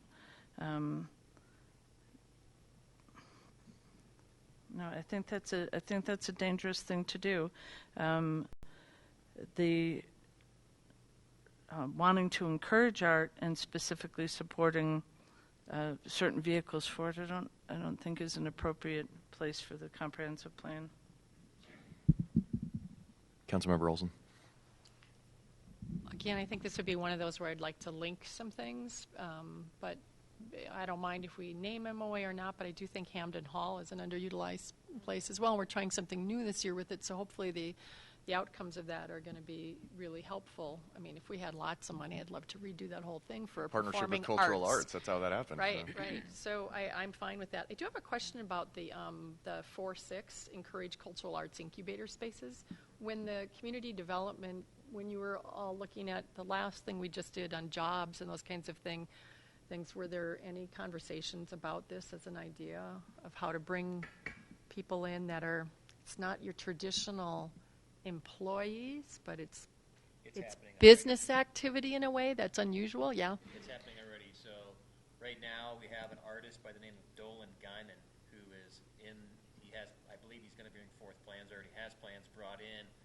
Fox and right across from the new Foundry Apartments. He's built a 14,000 square foot space. It's kind of a co-working space for artists, and so that's coming forward right now. So that concept is being brought forward by the private market. Yeah, I think that could really regenerate some interest in the arts and the way the city is, and that they choose us. I remember you telling us that before. So I wouldn't want to lose that, and nor would I want to not connect it with the first thing we did tonight for the first hour, because that brings some, I don't know how that'd fit into any of those objectives from that, but it seems like that might be a connection. Thank you for that. Yeah, we did have some discussion about, trying to help or encourage a sort of creative industry or district, if you will. That might be still something we want to consider. Most of these artist folks are kind of getting priced out of the Rhino area and some other areas. I think there's an opportunity for another municipality to sort of step up and take the lead in that regard, and that could be us, given our proximity and transportation corridor and cost of real estate at this point. So might be food for thought. I don't know that it needs to be necessarily referenced here, because I think that's an idea that really needs to be flushed out and discussed and things, but there may be an opportunity there for us from an economic development as well as a cultural arts kind of standpoint. Councilmember Barrington, did you have something else?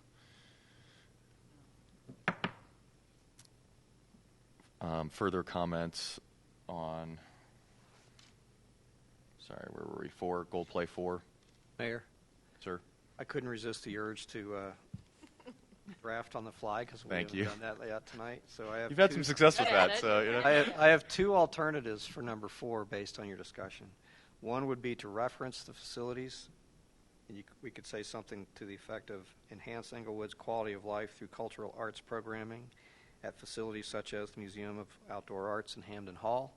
Or the second alternative, if you didn't want to have the specific reference, you could just say enhance Englewood's quality of life through cultural arts programming.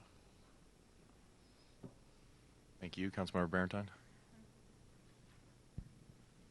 I'm confused by the on the fly thing, because I thought we had at least some consensus not to specifically name any organizations in the comp plan. I'm a little confused. I gave you an alternative that wouldn't. Oh, okay. The second alternative. The second one, yeah, is probably.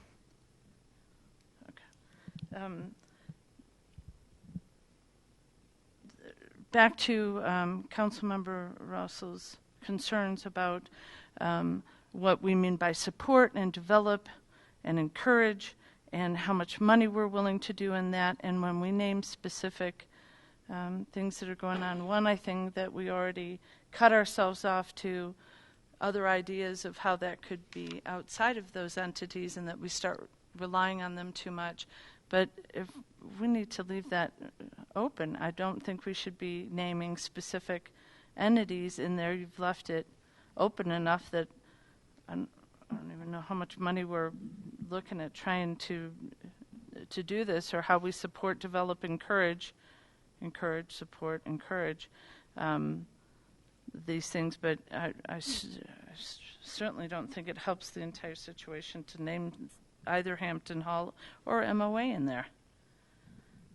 Fair enough. This isn't our business plan with MOA. If we want to work with MOA and we want to develop a specific arts plan with them, then we need to do that separate from putting it specifically in the comp plan like that. It's not the way that would be the most effective in getting something implemented, if that's even what we decided to do. Thank you. Sorry, I wasn't sure if it was Martinez or Yates. Councilmember Yates. Quite often I just kind of assume people are figuring out what I'm thinking. We can all read your mind. Dangerous assumption. Frequently, we're talking about a lot of these various things, and I understand what Council Member Russell is talking about is overwhelming our budget.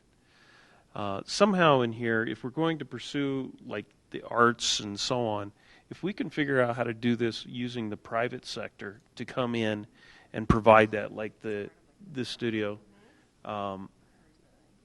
right, then that's really kind of a direction I think would be most beneficial to everybody involved. You get people who have skin in the game, that want to make it work and everything. But I also realize at times that the city needs to maybe a little push here and there, and if it's a matter of using I'm forgetting the words. We talked about it this evening. The first thing we talked about, the funds for businesses, economic development. There we go. If it's a matter of doing that, then maybe that's a way of helping to encourage it. I'm a big proponent of the private sector. Government is not the answer to everything, but if we can create an environment where they can be successful and we can be successful, then it's a good thing for both. Councilmember Martinez? I was just going to say I like the second suggestion that was brought up tonight about amending the goal play 4 to not include anything specific. Thank you. I think it was Councilmember Barentine and then Councilmember Rolson. Councilmember Rolson. So in your rewrite, it was of the actual 4, which already says that, doesn't it? I took out infrastructure. You took out and. infrastructure. I think infrastructure in the arts context is yeah. a little confusing, so we made it simpler Infrastructure in the people second might think alternative. that sounds great. I'm fine with that. And I also think that maybe we ought to write into this private piece, because that's actually how I think this should happen too. We don't have the funds to do this kind of thing, but we ought to be actively engaging people to be here and doing things like the incubator space. And it would be really cool if the incubator space has performing arts folks in it and they actually perform here. Maybe just really be fun to see that local curating of artists and displaying it here and doing things. So I don't know how we'd do that, but I think I would like to for the future, so that it's not misinterpreted that we do think we're going to set aside a big chunk of money for this, which I don't think we have the capacity to do in this small city, that it actually talks about the private partnership here. We find ways to do that for us. We could say through partnerships, under play, where we talk about quality of life through what? I suppose that might be an opportunity to just, maybe use the term partnerships broadly that wouldn't name someone specifically or not. I think I got Councilmember Barentine, then Yates. The city did do that. We did do that. We did a huge emphasis on the arts. We created art. We did the Museum of Outdoor Art. We created a space for David Taylor. We created a stage for David Taylor, so that we could have this growing artist population. We did the art bus. We spent a lot of money and a lot of time and a lot of energy for the imagination and the love of what we wanted to create, with no emphasis on how that was actually going to happen, that you can't force that to happen. We did throw a lot of money in it. We lost a lot of money when David Taylor went belly up and went somewhere else with their stuff, and we're not even getting those plays. The artwork that we have just purchased, because the original intent of all of this art being around the city was to go ahead and give artists a vehicle to have a place to display their art, and it was going to get bought and it was going to get seen by people as they rode the free bus through the city. And I think we keep trying every decade or so to keep trying to recreate that without the understanding of what failed previously. So I would like to have seen that work before. It didn't. If we're just going to keep putting this out there, that this is the dream we have of this kind of, artsy kind of Greenwich Village feel to it and all of this, and all we do is keep buying up art because it's actually more expensive for us to fix the sidewalk than let the artist sell it, and that's why we have a watermelon wedge out there, then maybe it's not exactly going in the direction that it had been intended before, and I would like to not keep creating those same mistakes. So while it's a grand idea and it's a nice vision, it's got to be practical and it's got to be something we can afford, that we can do. And if we're going to partner with somebody, that's one thing. To put it and take the restrictions away from it, to let that kind of synergy happen is one thing. To put it in the comprehensive plan, the way that we're doing, is to go down a road that has already failed before, or we wouldn't have been being interviewed by the Urban Land Institute to fix what hasn't even lasted for 15 years. So I'd like to be a little bit more sustainable in what we're trying to do, both financially and in this comprehensive plan. Thank you. Councilmember Yates. To add a little bit of information to what Councilmember Barentine was talking about, the Urban Land Institute, they were talking about how trends change. And over time, you have to modernize, or you have to think about what's going to happen in the future. And one of the things that they did emphasize is that you need to have, the private sector has to have the ability to put the skin into the game. In the comment about the arts not being successful, according to what's been coming to us recently, the arts has been successful within our community, but we haven't necessarily capitalized on it because we've just kind of threw it out there, and that's where the planning that Lorette's talking about is a big part of it. Yes, we have it, but what are we going to do with it? Are we going to use it for promotional purposes? Are we going to use it to help bring people in to do events? Are we going to use it to do X, Y, Z? I agree with her. We need to have a plan.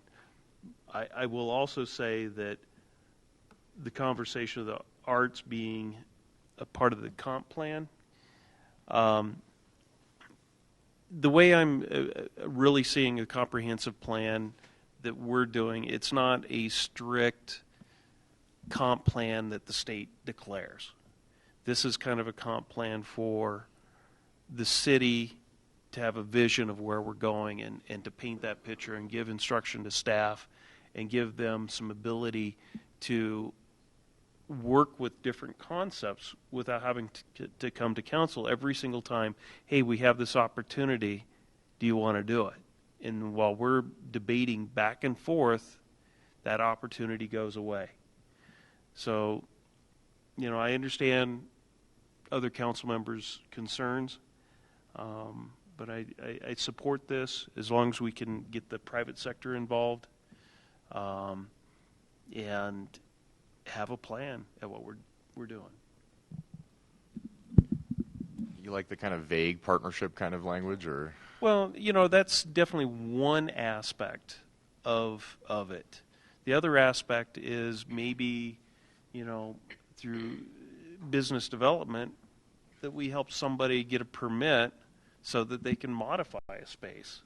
Or, if we've got a warehouse that is just decrepit and falling apart and nobody has any interest in it, do we help that group come up with a way that they can use it and turn it into, for the lack of a better term, a rhino district? Supporting it can come in many shapes and forms. It isn't just cash. It isn't just having a partnership that we're going to keep forever. It isn't just, give them a permit. You need to have more than one tool in your toolkit. That's the way I kind of see it. So you like the broad language? I like broader language on that. And right now I'm very comfortable with staff and our management that when they look at these things that they're able to determine if it's a good deal or not.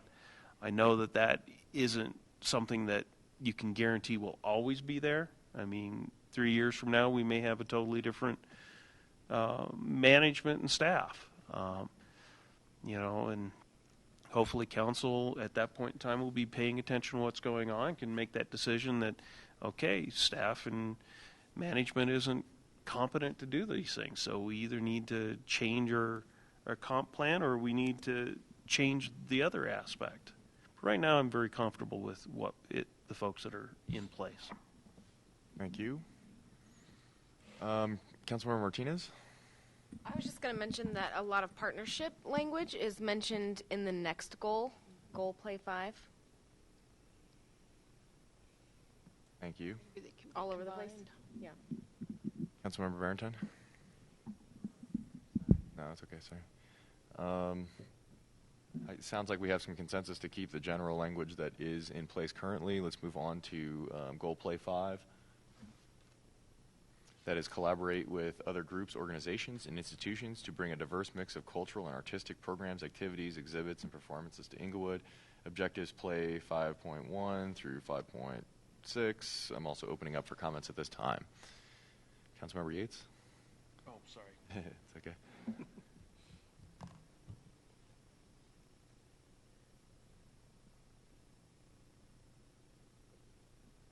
Councilmember I Wilson? think this says what I was hoping for out of 4, so I'm supportive of it all. I'd forgotten this one. I didn't even think we were going to get this far. Yeah. Hallelujah. Yeah, I like it. Yeah, sorry, with just one more, I want to Yeah. kind of press on here and try to get through it's this great. last We're one. done. Other comments or questions regarding Goal Play 5 or the objectives? I like it as written. Hearing general support as written. At this point, I guess I would open it up to council comment regarding how to proceed from here. At this time, we have reached the conclusion of our review of goals and objectives. I think the suggestion from staff is that it come forward and be for a public hearing at this time. Is that what council would like to see, or they'd like to go through some additional processes before that happens? Councilmember Olson? It's time to party and bring it forward, Thank you. I think. Thank you. We're 2 months ahead of time. You said December. It's Yeah. October. You know, I like to under-promise and over-deliver as a general philosophy, so I'm comfortable with moving forward. excellent.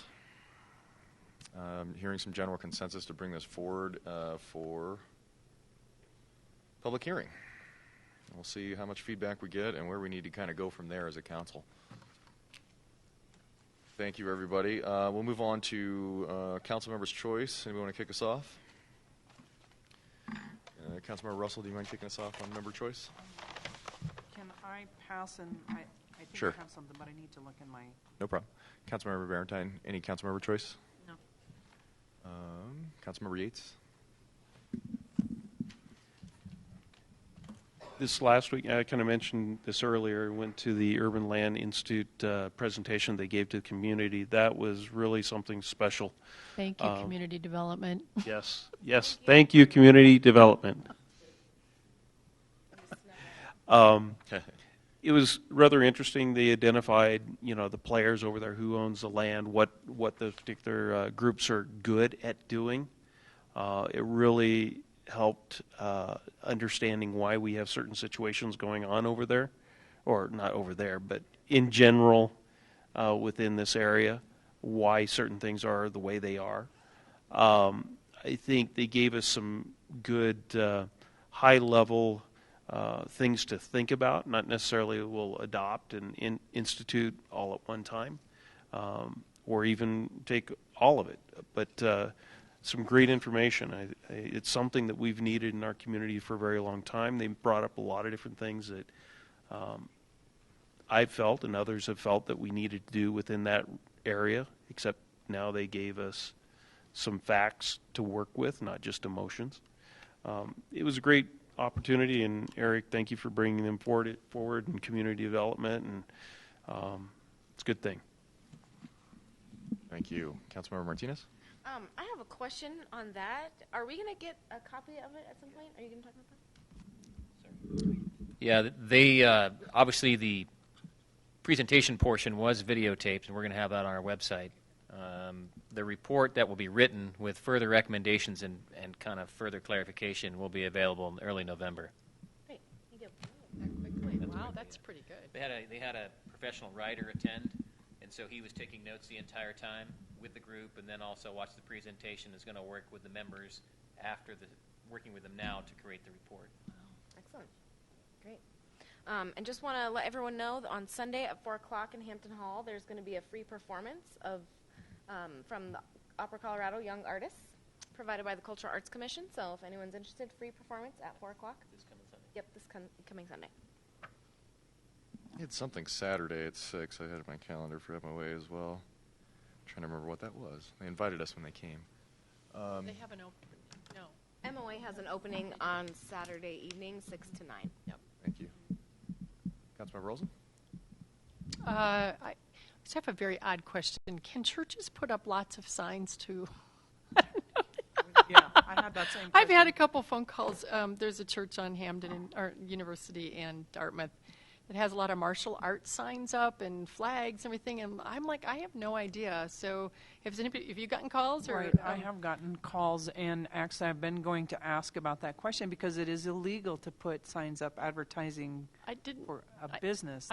Yeah, so actually several people who live by there are really upset about it. It's the Korean... It's the Methodist Church on Dartmouth and University on the north side, the one next to the Joshua School. I think they're subject to the sign code, just like I don't everybody know else. what a church's I don't know what they can and cannot do there. Well, but you have to go to content, so I don't know.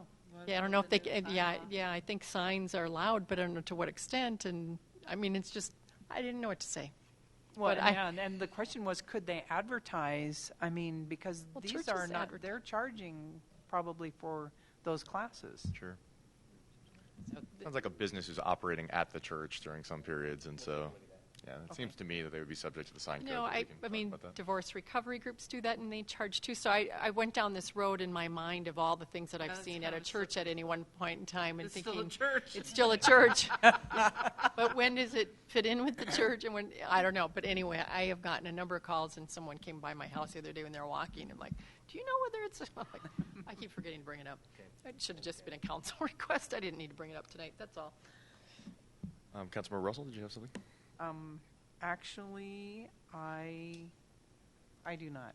And I do not either. That was the it. mayor's You were choice. beat up on the Korean church too. And Yeah. that was one of the questions. City manager's choice. Nothing this evening, sir. City attorney's choice. Nothing this evening. We are hereby adjourned. Thank you, everyone.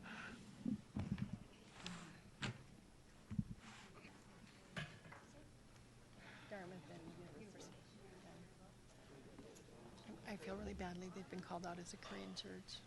It's a Methodist church. I mean, we didn't need to say the ethnic group that it related to. We didn't say the white church down the street. No, I don't know. Somebody, I don't. It's a Korean congregation. Okay. Their sign We'll look probably at it. does, so. That just helps me to understand.